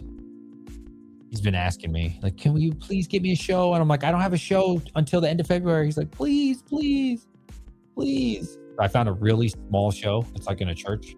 Again, I've been to these really small ones, so I don't expect to really make much money, but I'll probably pay him $50, $100. I'll be really happy. I'll probably lose a lot of money, but he'll learn how to communicate with people. It's good for his social skills as well because he's a very shy kid. So I look forward to that. Wheeling and dealing for him. It's something he wants to do. I didn't ask him. I didn't encourage him. He wants to do it. So I'm like, hell yeah, dude. Right on. Because ultimately, I would love DJ's Poke Center to become a family business when he's older. That's what I would love. Will that actually happen? Probably not. But I hope my kid still loves me when I'm old, I would love that, to have a family business and I did talk to him about it. You know, he's only 9, about to be 10, so you got to take it with, you know, once he goes to high school, it's going to be completely different. You enjoyed those burritos? Yeah, buddy. It's not for sale outside of Japan. Yeah, whatever. Anybody care about that? What's up, Mining of the North? How you doing, buddy? I'm fine with paying for product. It all goes up eventually. If you keep it sealed. Yeah, probably. If you keep it sealed. It's when you open it. That's when you get the issues, right? I bought a DR box 2 weeks ago for 500 Canadian. So what's that in real money? Like 400? And it's 800 Canadian now. I'm not scared of spending on Pokemon. That's years of stock returns. Ooh, nice. Good. Congrats, bro. That's awesome. Any questions for me? Anybody got any questions? So yeah, we'll be vending a very, very, very small show this weekend, but it'll be good because I think if we do the shows that I normally do, like big shows, he might be a little shy. So this will be good. You know, I think it's gonna be very slow paced. You know, maybe it's like 3 to 5 people an hour. It's not gonna be much. So that'll be good for him. You know, he can talk to one person. And then when they leave, I'm like, hey, buddy, you should try this. You know, you should try that. You did good on this. Maybe we could do a little better on that. I think that'd be really good. And then if I take him to a real show, you know, he'll be ready and that'd be awesome. But anyways, like I was saying, so I have talked to him before. Again, he's 9. So take it with a grain of salt. But I said, hey, man, when you're older, what do you want to do? He always says astronaut. But these days, now he's saying, I don't know. I'm like, okay, I'll give you some advice. Working for somebody the rest of your life sucks. I'm here to tell you. As someone who's done it, you know, and your grandfather did it, which is my dad. It sucks, bro. It sucks working for somebody, right? I'm like, you know, if this Pokemon thing works out, this Pokemon business, you could do it with me. And then, you know what I mean? We could make a lot of money together. Obviously, he has to want it. I don't want to, like, you know, make him do something he doesn't want to do. But if he wants to do it, the opportunity's there. I said, you know, you can either, there's 2 options in life, right? You can live your dream or you can make somebody else's dream happen. So when you go to a job, you get paid what? Hourly? You get paid, I mean, he's going to be young, right? So he's going to get paid hourly. If you're lucky, you'll get a career, but it's capped out, right? So even if you get 6 figures, and it's just 6 figures, you know what I'm saying? You can't make 500K. You can't make $1 million, right? You make that and that's it. With most jobs anyways. So there's really no potential to do your own thing, to grow your own thing. You're really just growing the owner's stuff. So, I mean, if you can become the owner, that's a totally different discussion, you see? And I said, dude, look, by then I'll be fully retired. You know, I retire from my job in 3.5 years, right? It's hard work, but it's not like going to a job hard. You know what I'm saying? Like, you get an email or you pull up Shopify and it says, these are your orders you got to do for the day. Okay. I mean, that's not real hard work, you know? It is work. It's not hard work. You see what I'm saying? Like, I used to clean dishes when I was a kid. Man, that shit sucks. Being a bus boy, that shit sucks. Fast food sucks. You don't want to do that shit, bro. Just work for your dad. You know what I'm saying? Catch 'em all collectibles does that. I forgot how much he said he pays his kid. I think it's like $30 or $40 an hour or some shit from the company. He's doing it right, you know? Like, bro, you can get your kids some serious money if it works out. You know what I mean? Like, serious money. And I said, dude, it's not like you're sitting there 24/7 doing packages. Like, the cool thing about YouTube, the cool thing about having your own online store is, like, you can do it when you want. Now, I work full time, 60 hours a week, so I can't. But I'm saying if I was full time, dude, you could wake up that day at 11 a.m. You know what I mean? And you could say, hey, I feel like packing orders. Or you could say, you know what? Fuck it. I'm going to go swimming. I'll do those orders tonight. Fuck them. You know what I mean? So you have that freedom to just do what you want when you want. You know, obviously get the work done, but when you feel like it, you could do 2 hours in the morning and you could do 3 hours at night. You could spread it however you want. You see what I'm saying? So hopefully when he is older, that does entice him. If he wants it. If he wants it. I hope he does. What I think will happen, he's kind of hard-headed, but he's smart too. But he's hard-headed. He likes to learn the hard way. He always comes back to reality. I think what will happen is he'll be like, nah, I want to get a job. Okay, cool. Go get a job, buddy. And you know, who's hiring like 16, 18-year-old kids? Let's be honest, like Taco Bell, right? Pizza Hut, right? He's going to go work that for like a week or two. He's going to be like, damn, I'd rather go work with dad. And you're going to come back on home. You'll be like, can I work with you? I'll be like, yeah, come on, buddy. Let's go do this. Now let's go make some real money. You know what I mean? Let's see. I've been following you since your store announcement, and your success has been really good. That's good dad advice. Even if it's not Pokemon, the business mindset is good to instill in them early. Well, thank you, buddy. Thank you. Yeah, my dad never did that for me. Great father. Just, you know, wasn't his thing. Trading time for money. You don't have enough time and they don't pay you enough money. Yeah, true. Yeah. You know, I've been teaching my kid about stocks, crypto. 11 Bravo, no. 35 Fox, no. 42 Alpha, if you know, you know. Are you asking me what I am? Are you asking which one you want to do? If I had a choice between, I don't know what 35 Fox is. I know 11 Bravo and 42 Alpha. If I had a choice, I'd go 42 Alpha. Let me see what 35 Fox is. 35, what is that? Intelligence analyst. Ooh.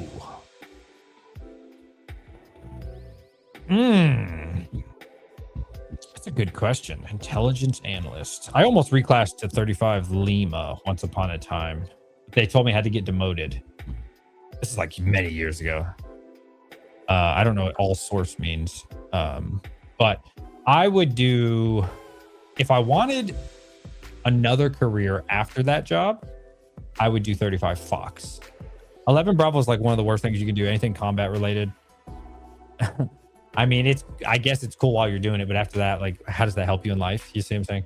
I would say 35 Fox definitely sets you up. Now, to be fair, you'd be working a government job. So it'd have to be something you want to do after. 42 Alpha, you can definitely get other jobs. It's never going to be a super high paying job, but you can comfortably get a job. Yeah, I would say if you're going long term, I would do 35 Fox. But still being a 42 Alpha, you're going to get hired. The thing is, so like you're going to get hired no matter what with that job, but it's not going to be like a super great job. But you will have opportunities for sure. But I would say 35 Fox. Yeah. All source is cool, at least Air Force. I don't know what all source means. I don't know what that means. You're the second person to say that, so it must mean something. Yeah, I don't know. I mean, I would tell my kid, go Air Force or don't do it at all. That's just my opinion. I actually was raised Air Force. So my father's Air Force, my mother was Air Force. I actually originally went Air Force. And then so I took the test with them. I passed, I did my thing. It wasn't great. I got like a 60 on the ASVAB, which was good enough. Like, you needed technically the minimum is 31, but they weren't looking for people unless you were 50. So I got a 60. It wasn't great, but it was enough. Anyway, so they told me it was a 2-year wait. So I waited like a month or two. I couldn't wait anymore, bro. Young and dumb. Looking back on it, yeah, obviously should have waited the 2 years. But they had like no seats, class seats. So yeah, after about a month or two, I remember the Army recruiter was like, "Hey." And I was like, no, you guys know how it is. Like when you're like, I don't know how it is for your area, but our area this is like in Newport News, Virginia. They have like Marines, Navy, Army, Air Force, like all next to each other. So like, I'm coming out the Air Force or whatever. And the Army dude's like, hey. And I was like, nah, I don't want to talk to you. He's like, no, hey, bro, what'd they say? You in? I was like, I'm in the Air Force. And he's like, bro, how long? I was like, 2 years. He's like, oh shit. He's like, bro, I'll get you out next month. I was like, nah, I'm good, bro. I don't want to go Army. Nah, hell no. But then the next time I had to keep checking in, right? Then eventually he was like, hey, bro, when you go? I was like, bro, I told you 2 years. He's like, I'm telling you, get you out of here in 30 days. And after about a couple months, it sounded pretty good. He's like, just hear me out. Just hear me out. Okay. So I went in there and heard what he had to say. And he was like, hey, bro, I'll get you out literally in a month. And I was like, that sounds really good right now. Because, me and my mom were fighting a lot at the time. I was young. I was a teenager. I mean, I was 19, but come on, 19, still a kid, right? I was arguing with my mom a lot. And, I was doing things that you probably should be doing as well, to be honest. But so 2 years was like an eternity, right? At the time when you're young. So yeah, I swapped over. Ugh, that was a bad decision. That was a terrible decision. I went to college for Intel, specializing in national security. Love everything about it. Wish I went military, but ended up working Intel for police. Okay. I spent some time working on network at Norfolk. Oh, Norfolk, Virginia. Yep. I'll be vending there end of the month. That's pretty close to you. Yeah, buddy. Trying to guess yours would be funny if you were 11 Bravo and selling Pokemon on the side. 92 Fox. 92 Fox. Norfolk is rough. The Air Force boy. Yeah. Bro, ain't nothing rough about the Air Force. I'm sorry. I don't want to throw shade, but and I don't want to talk too much about it on stream, but if you ask me in person, I'd tell you more. But let's just say I've been to the sandbox a bunch of times. And Air Force be having a good time. I did not have such a great time. We'll leave it at that. But the Air Force be chilling, bro. And chilling. Living the good life. Like, I'll be like, damn, that's some bullshit. Anyways, Pokemon questions. They wanted to be aircraft mechanic. I said, nah, fuck all that. Be infantry. Should have gone aircraft mechanic. Dude, there's a lot of people who work aviation side for 4 years. And then they get out and they're certified, bro. And they make, 100, 150K at like 22 years old. It's crazy. Infantry's stupid. I mean, it's important. I'm not saying it's not an important job, but like long term, what are you gonna do when you get out, man? You're gonna go like instruct something? Like, I guess you could if you want, but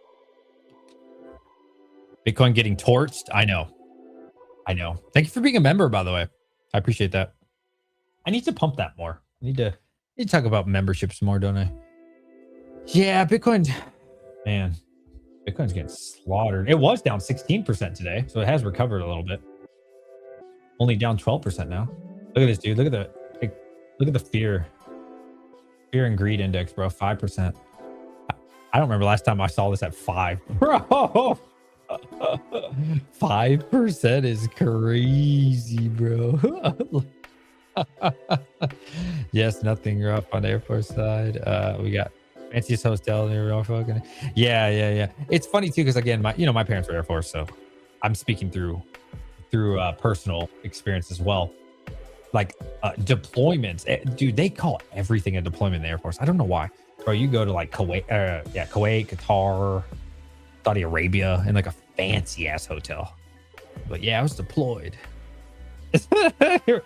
I mean, I get it. That's their world. I mean, I've heard them say like Egypt was a deployment, all types of stuff. Funny. It's funny, bro.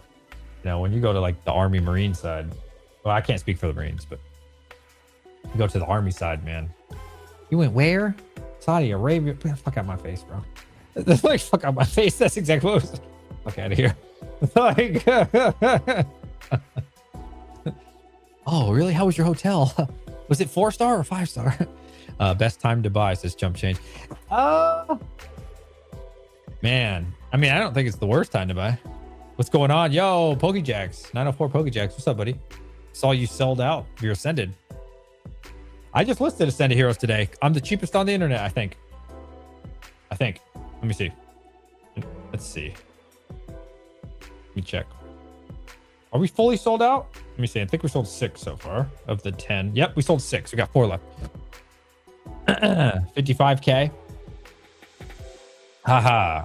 Shoulda went aircraft mechanic. I walk with a cane and have 1 bad hit, bro. 35 years old. Yup. Yeah. When you're young, bro, I was a stud, man. When I was young, I'm 36, but I was a stud, bro. PT stud. And thankfully, I don't know if it's genetic or if it's just because I'm skinnier. I don't know, but I've always been a runner. I've always been good at rucks. I've always been good at PT. Anything. It doesn't matter. Anything physical. I'm good. I was born good. I don't have to, you know what I'm saying? Like, I was really good at cross country. Never trained. Nothing. Didn't have to do anything. I've just always been in good shape. Just naturally. Don't have to do PT ever. Up until like 31, 32. An animal, bro. Like, beast. Like, always number 1. Always. Doesn't matter what it is. Just born athlete. Now that I'm older though, man, my knees are fucked up. My ankles are fucked up. My back's fucked up. My Achilles is fucked up. My shit's fucked up. But I'll tell you what though, I come out of retirement any day now. I'll still run laps around them kids. Now I can't out sprint them. Let's not be foolish, but hey, I'm still an animal. But now I'm a hurt animal. I'm like a wounded animal. I still got it though. I still got it. I can't do it like I did. I can still do my thing. But I'll tell you what, the next 5 days hurt really bad.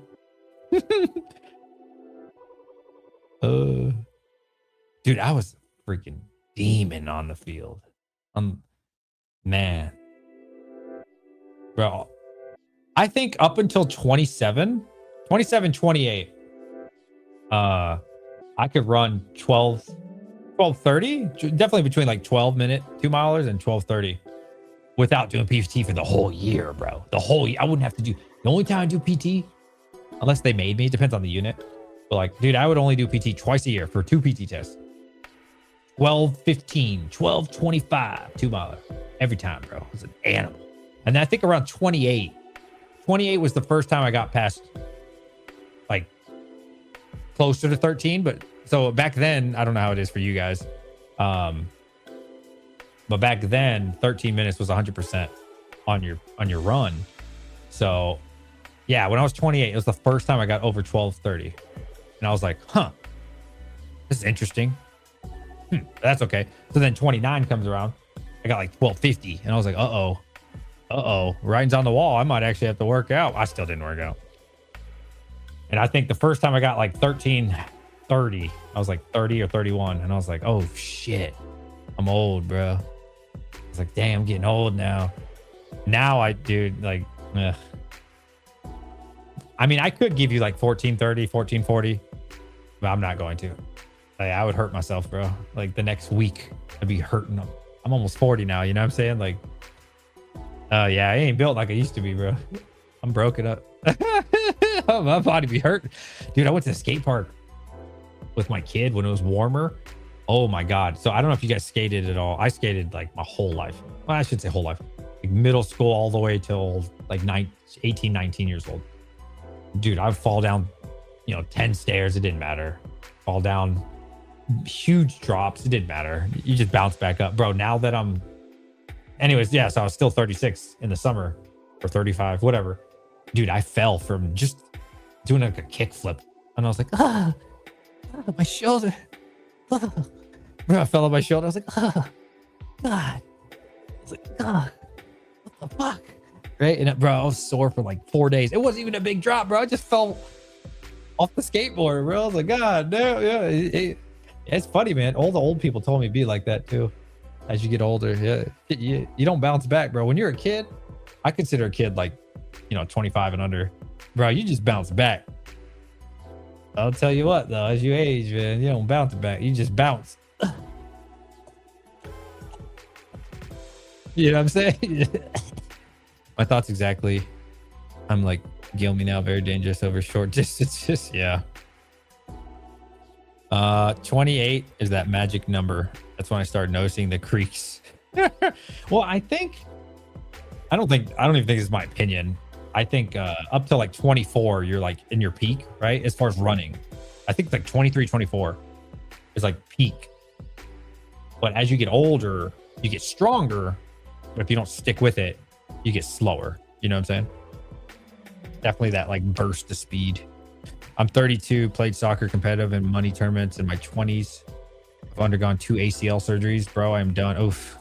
Can you talk more about 100K collection, your process of buying? Are you trying to make 100K in sales before you buy it? So, okay, that's a really good question. Thank you for the Pokemon question. I love when people ask me Pokemon questions. Yo, what up, TCG 22? So the goal right now, honestly, is, churn and burn. Look at my wall, bro. Look how much shit I'm missing.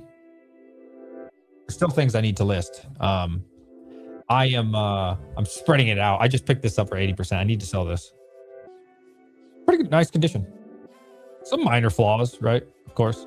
Sword and Shield, Evolving Skies. Excuse me. But hey, come on, man. Sword and Shield. Umbreon too is the good one. Not that Jolteon, correct? Or not Jolteon, Vaporeon one. The good one, man.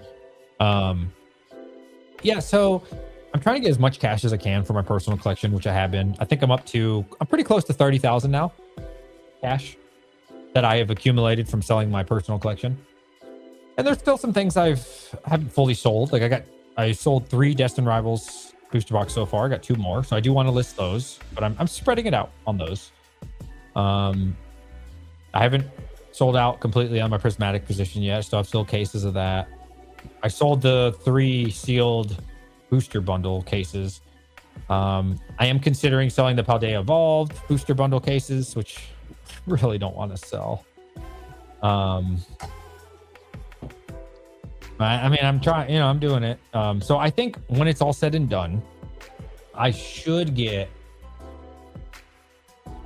I'm just trying to do the math here. I'll probably get like pretty close to 40,000 cash. Pretty close to it.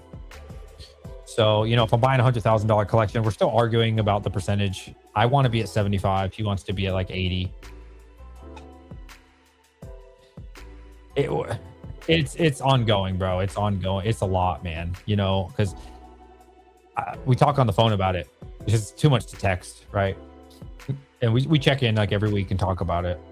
He's really keen on getting 80, and I'm really keen on 75 because I'm not gonna say what state it is, but it's like the Midwest. So you got to understand, dude, if I pay 80%, right, I have to do one of 2 things to pick it up. Okay. I have to either fly there. That's very expensive. Okay. And drive back, which is, going to be probably 2 days minimum, 2 days minimum of hotels. Not to mention I have to drive the truck back. So I'm going to have to rent a truck. So we're talking, dude, $500 for the, maybe if I'm lucky, like $400, right? Because it won't be a lot of time. If you buy in advance, it's cheap for a ticket, but if you don't, very expensive, right? So let's call it $500 in expenses for the plane, plus parking my car, leaving it overnight, blah, blah, blah, right? $500 right there. Then you got to rent the truck. U-Haul charges by the mile, I think. So, dude, let's call it an extra $1,000, right? So that's an extra 1.5% right there that I'd be losing. And this is why the 5% really, this is why I need to be at 75%, because the expenses of just traveling or, moving this side, dude, it's a fucking, like, storage wars, and they lift them up. It's like a medium size storage unit. You know what I'm saying? So it's like a full storage unit of Pokemon, bro, like sealed. It's a lot, bro. It's a lot of shit. So, and then obviously time has to be dude, to sell a collection like that probably gonna take me, as a one-man show, bro, like 500 hours. I'm thinking. Show us pics. No, I don't want somebody to steal it from me. That's the thing. There's a lot of people out here that would steal it from me. A lot that watch my stream that don't say anything, that have 6 figures cash right now ready to buy. But no, I don't want people to put 2 and 2 together. But anyways, so that's why, like, even buying at 75%, I'm definitely not making 20%, right? Definitely not with all the expenses and stuff. Now, what I'm thinking of proposing to them is, yes, I'll pay your 80%, but you drive it to me. I'd be cool with that. You know what I'm saying? How about that? You cover the expense of bringing it to me.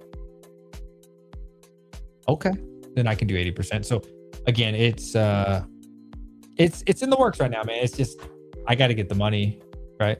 Now I do have, again, I don't want to say exact number, but like I said, when it's all said and done, I'm pretty sure I should get 40,000 from the business cash. And then I have the other half in my bank account. I do, in cash, which I don't want to use. I'd prefer not to. But to be fair, I'd get the money back really quick. So it's not like a high risk.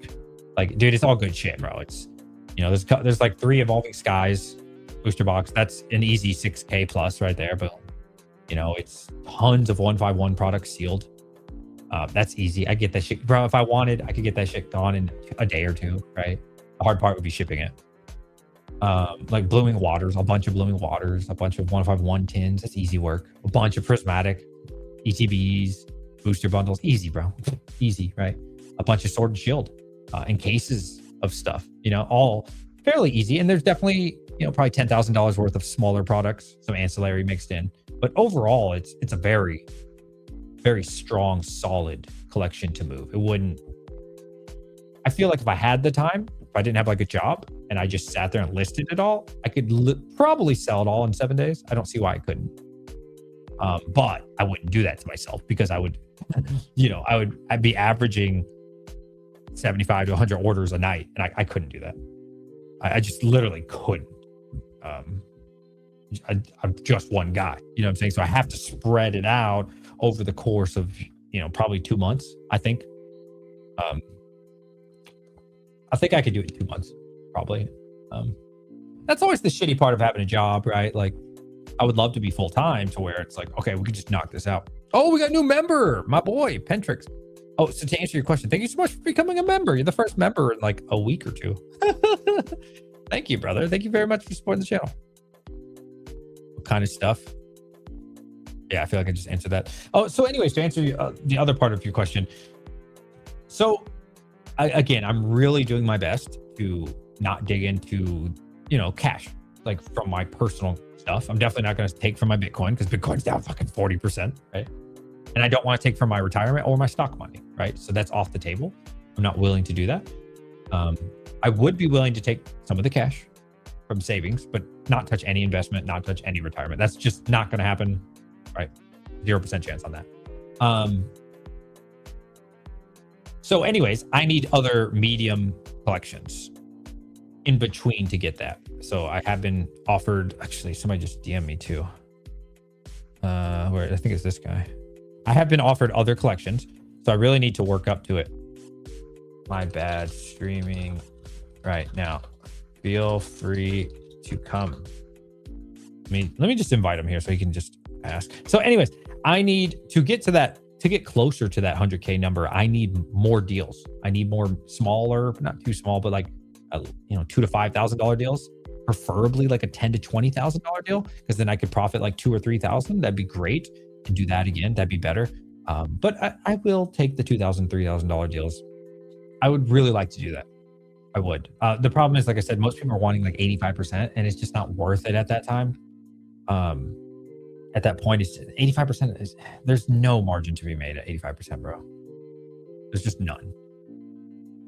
Now, if I did a rip and ship, if I was a streamer, did shit like that, okay, sure, I can charge market or full or even over market. But at that point, it just doesn't matter, right? So yeah, 80 is like the absolute max, which I hate paying 80%, but I will pay 80% if it's really good stuff and easy to move. Booster boxes, prismatic, ETB, stuff like that. Destined, no problem. Yeah, I could pay 80 for that. But again, dude, like it's a lot of things being offered. It's so much ancillary garbage, bro. Ancillary product. You know what hasn't sold in a while? I haven't sold any of these. I don't know why. Not one. Not one. I need to check the market. I feel like I was priced under market. Paldean Fates Mini 10. Let me see. Am I crazy? I feel like I'm not. Paldean Fates Mini 10. When I listed this, I always list under market. I feel like I listed these very fairly. All right, so let's see. Market's 33, last sold 35. Okay. Let me see where I'm at, man. I mean, I've sworn I was under market by a pretty big margin. Let me see. Yeah, Paldean. Yeah, not one of those sold. I was really surprised. Yeah, I'm at $30, man. That's, it's not a huge steal, but I'm definitely under market. Depending on when you look, I'm like $3 to $5 under market. And shit, this guy only has 6 of them. Once he sells, market's like 37. I priced these pretty fair, I'd say. Pretty fair. Surprised I might pick those up. Same with the 151 though. The 151 packs we looked at earlier were $19 a pack. I'm charging 15. Those didn't sell.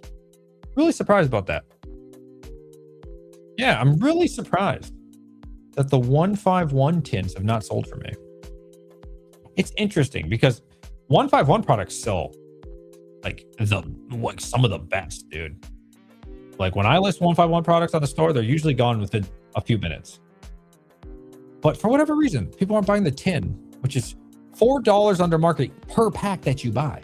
So buying a tin off me saves you $8. To be fair, there is shipping. But if you buy 2 or 3 or 5, you know, you save 8 times 5, which is $40, and pay $10 of shipping. So you save $30, right? So really interesting.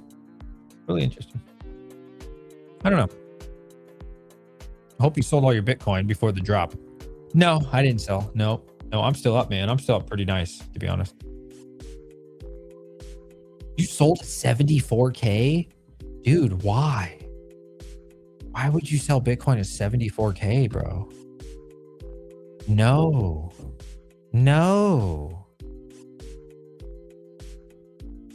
Did he say why he wants to sell? He's just ready to move on in life. No, why would you sell Bitcoin at 74K, bro? No. I mean, my average on Bitcoin is like 29,000. So, I mean, we still up big, man. We're still doing well. No, you don't sell it. You don't sell on the way down, dude. No, absolutely not. There is no sell. You sell on the way up. All right. Now, if you tell me, 90K, okay, I get that. 100K, I get that.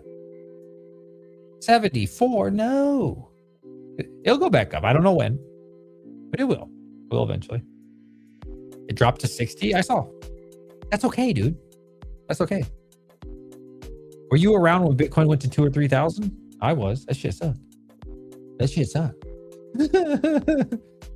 Yeah, dude. This is not like this happens all the time with Bitcoin, bro. The 4-year cycle. You know what I'm saying? Like it's happened. Let's look at this shit, bro. It's always happened. It's always going to happen. Look at the 5-year, bro. 2021, 39K. Went up to like 60. I swear 69. It says 64 here. I think it was 60, 69. Right, look at this. Went down to 17. I bought about right here, 28, 29. So I bought in 2023. I've been buying for a long time though. You know what I'm saying? This is just how it is. Look at the max. Watch this. Look at this, bro. Look at this. This has always happened. This will always happen. It always goes back up. You just have to wait. Look at this, bro. Bitcoin used to be 600, 1,000, 2,000. Look at that. 14K. Went down to 3K. I remember that. That was scary, bro. Scary times. The 2 and 3K, right? Boom. 60 something K. Crashed down. Boom. 124K. Right? So now we're at the 65K. It's okay, buddy. You just got to wait it out. It always goes up. You just got to wait it out. Don't be selling on the way down, man. Never sell on the way down. Here's the thing. The beautiful thing about stocks and crypto. Well, I can't speak for all cryptos. Let's be clear. Bitcoin specifically. Okay. The good stuff. The good stuff. But the good thing is, you really can't lose money with Bitcoin. The only way to lose money with Bitcoin is if you sell when it's down. Because there's never been a time in Bitcoin's existence, or if you didn't hold Bitcoin for 4 years, even if you bought at the previous cycle's all-time high, 4 years later, you made money. You can't lose money with Bitcoin. The only way to lose money with Bitcoin is to sell when it's down. If you just hold, it'll go up, and you'll be really glad you did. Now, another reason I don't like to sell is you create a taxable event. So I don't know what your buy-in is. Like, when did you buy in? You do not want to buy, you do not want to sell your Bitcoin, create a taxable event, get back into it. And then when you sell next time, you made another taxable event, right? Because this is how you eat away all your margins. If you held for less than 1 year, so actually 365 days or less, so actually 1 year or less, you will pay up to 30% gains. That depends on your tax bracket, but minimum probably 24%. Okay. Let's call it 25%. However, if you hold it for 366 days, so 1 year and 1 day, you will now be long-term capital gains, and you will get a 15% tax. And 15% versus 25, 30%, huge deal when we're talking about 100K, 50K. You know what I'm saying? It's a big deal, bro. Not gonna lie, when I was younger, inexperienced, I was more into the swing trading. I was a little bit, not too much, but a little bit more into the day trading, trying to make profits. And then I fucked around in 2020, 2021, and the IRS told me I owed them $47,000. Yeah. You ever got a $47,000 bill because you made too much money from trading? Well, guess what? You know, it doesn't stop there, right? It doesn't stop there, guys. So you hear 47,000. You're like, wow, that's a lot of money. It is. However, guess what? To cover that $47,000, you've already reinvested all that money. Now, if you were super smart all along, which most people will not do, including me at the time, what you'll do is you'll take 15% of that and you put it to the side and you'll say, hey, when the IRS bill comes, I'm going to pay the IRS. But most people don't, right? They say, hey, you know, I got more time with this. I'm going to let it grow. I'm not going to let 15K sit here. I'm not going to let 30,000 or in this situation, 47,000 stay in cash. Are you crazy? I can make that 47K turn into 80 or 90 or 100, right? This is the way most people's minds work, I would assume. So when you get that $47,000 bill, since you don't have that in cash, you've reinvested it. Guess what you've done? It's the circle of life, right? That's how they keep you. The IRS keeps you on the loop, on the hamster wheel. You get that 47K. Now you have to sell your Tesla, your Nvidia, your whatever you have. Okay. So great. To cover last year's bill, tax bill, now you have to sell and create another taxable event for the next time the taxes come. And how do you get that money? Remember what I said? You're on the hamster wheel now, right? You can't stop. Once you start going, you can't stop. Guess what you have to do? You have to sell more, which then creates another future tax bill. And so this is how they keep you on the wheel. Once you start making real money, once you start making real gains, right? It's hard to get off the hamster wheel. The only way to get off the hamster wheel is designed to keep you on the hamster wheel, right? The only way to get off the hamster wheel is to pay with cash, which, again, how many people, you know, have that money available, right? Or how many people are smart enough to? And then you could also argue, well, you know, if I had 47K cash and I just let it sit there for a year, with inflation, I probably lost 6-7%. So I get that argument as well, you know? And so it just becomes really irritating. And so for me, I like to not sell. I do not like creating taxable events. It sucks because I've lived through it.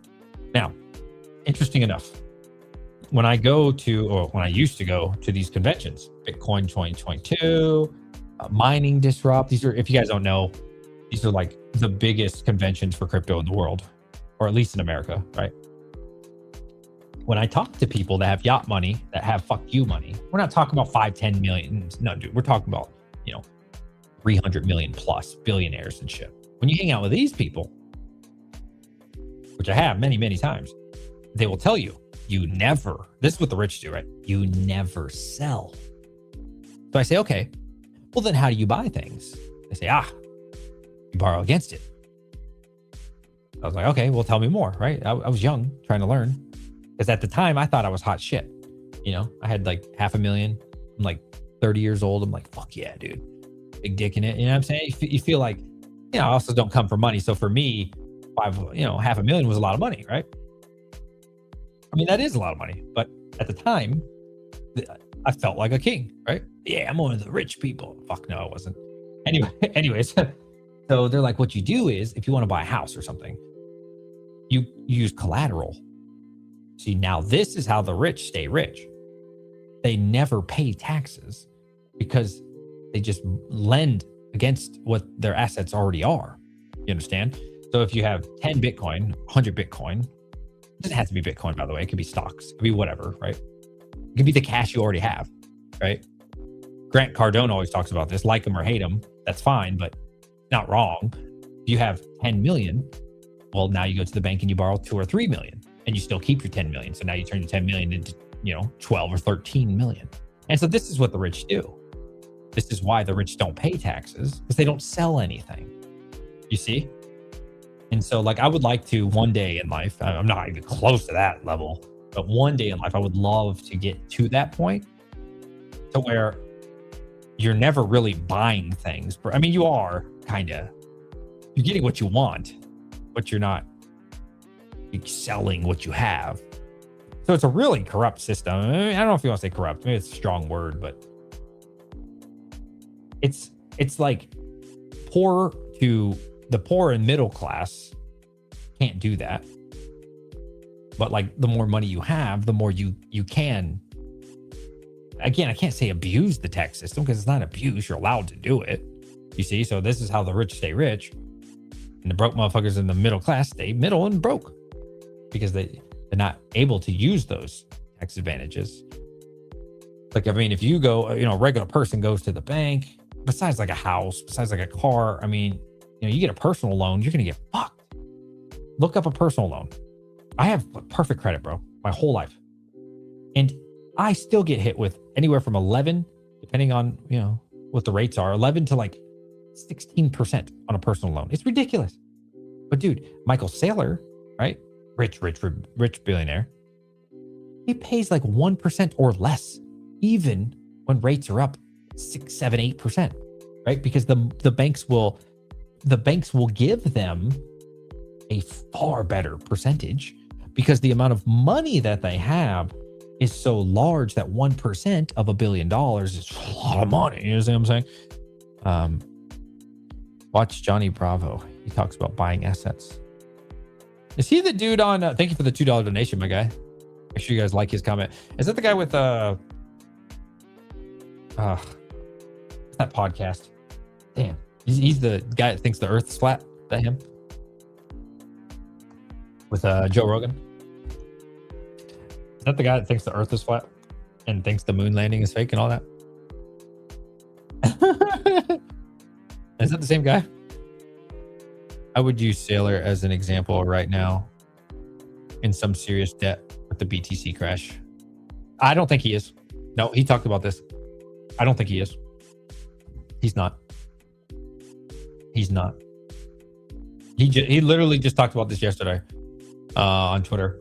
Like I said, he is borrowing money at under 1%. I'm telling you, Saylor has already acknowledged this. Like, Saylor is doing just fine. His company is doing just fine. And they will continue to do just fine. 1% interest is borderline. I don't think people really understand.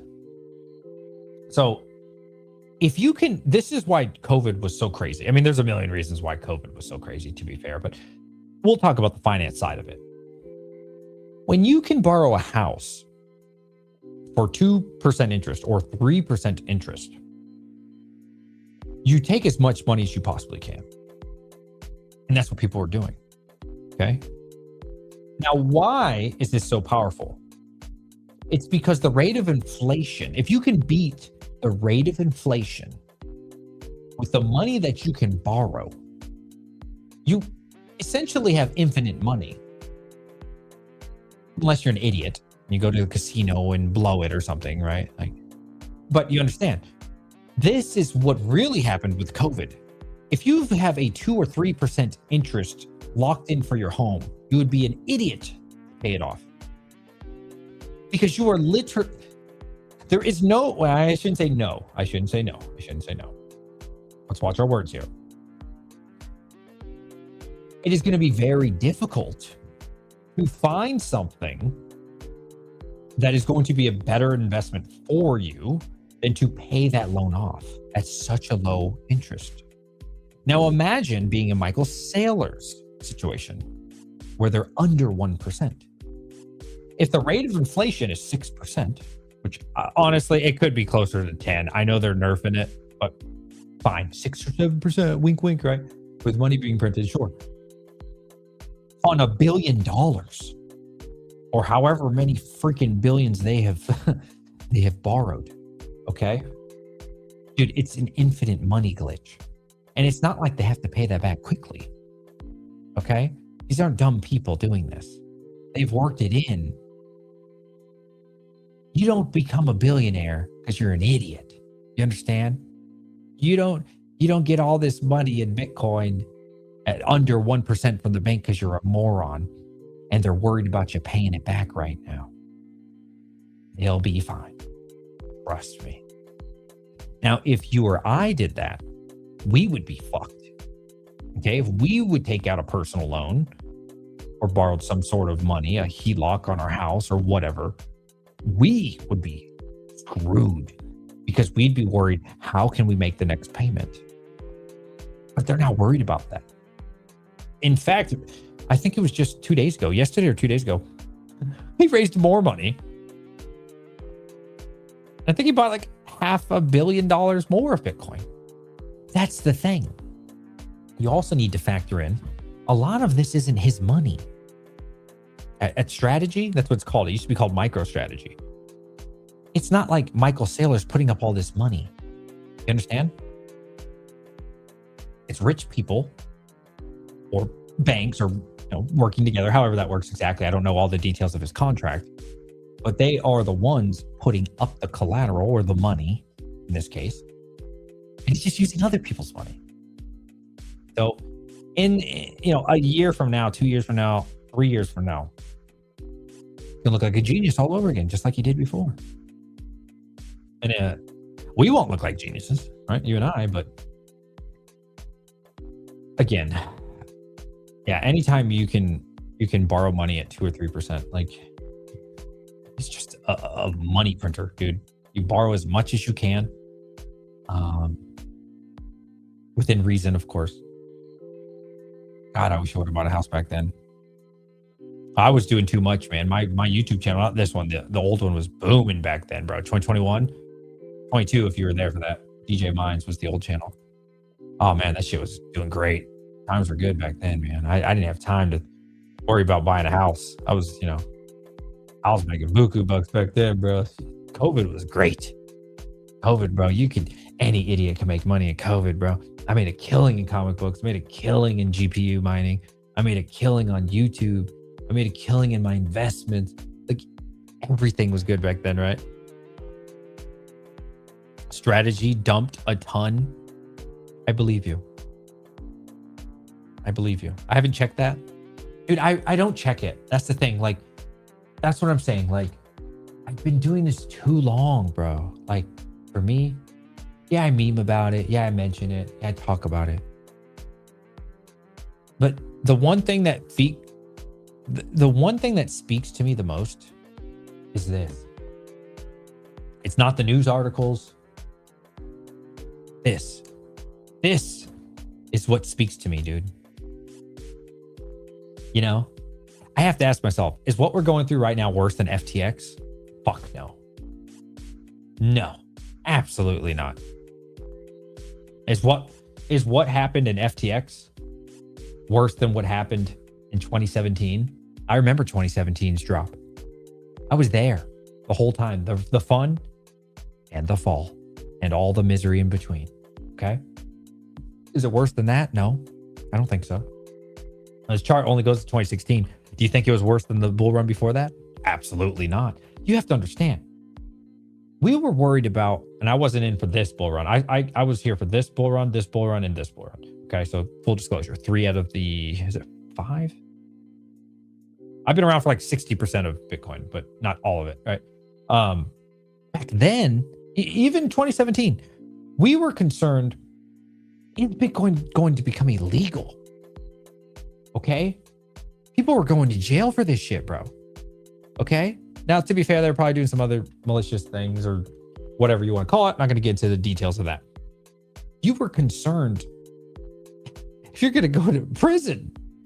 Okay? We are so far past that. We are so far past those days, man. No, this doesn't bother me at all.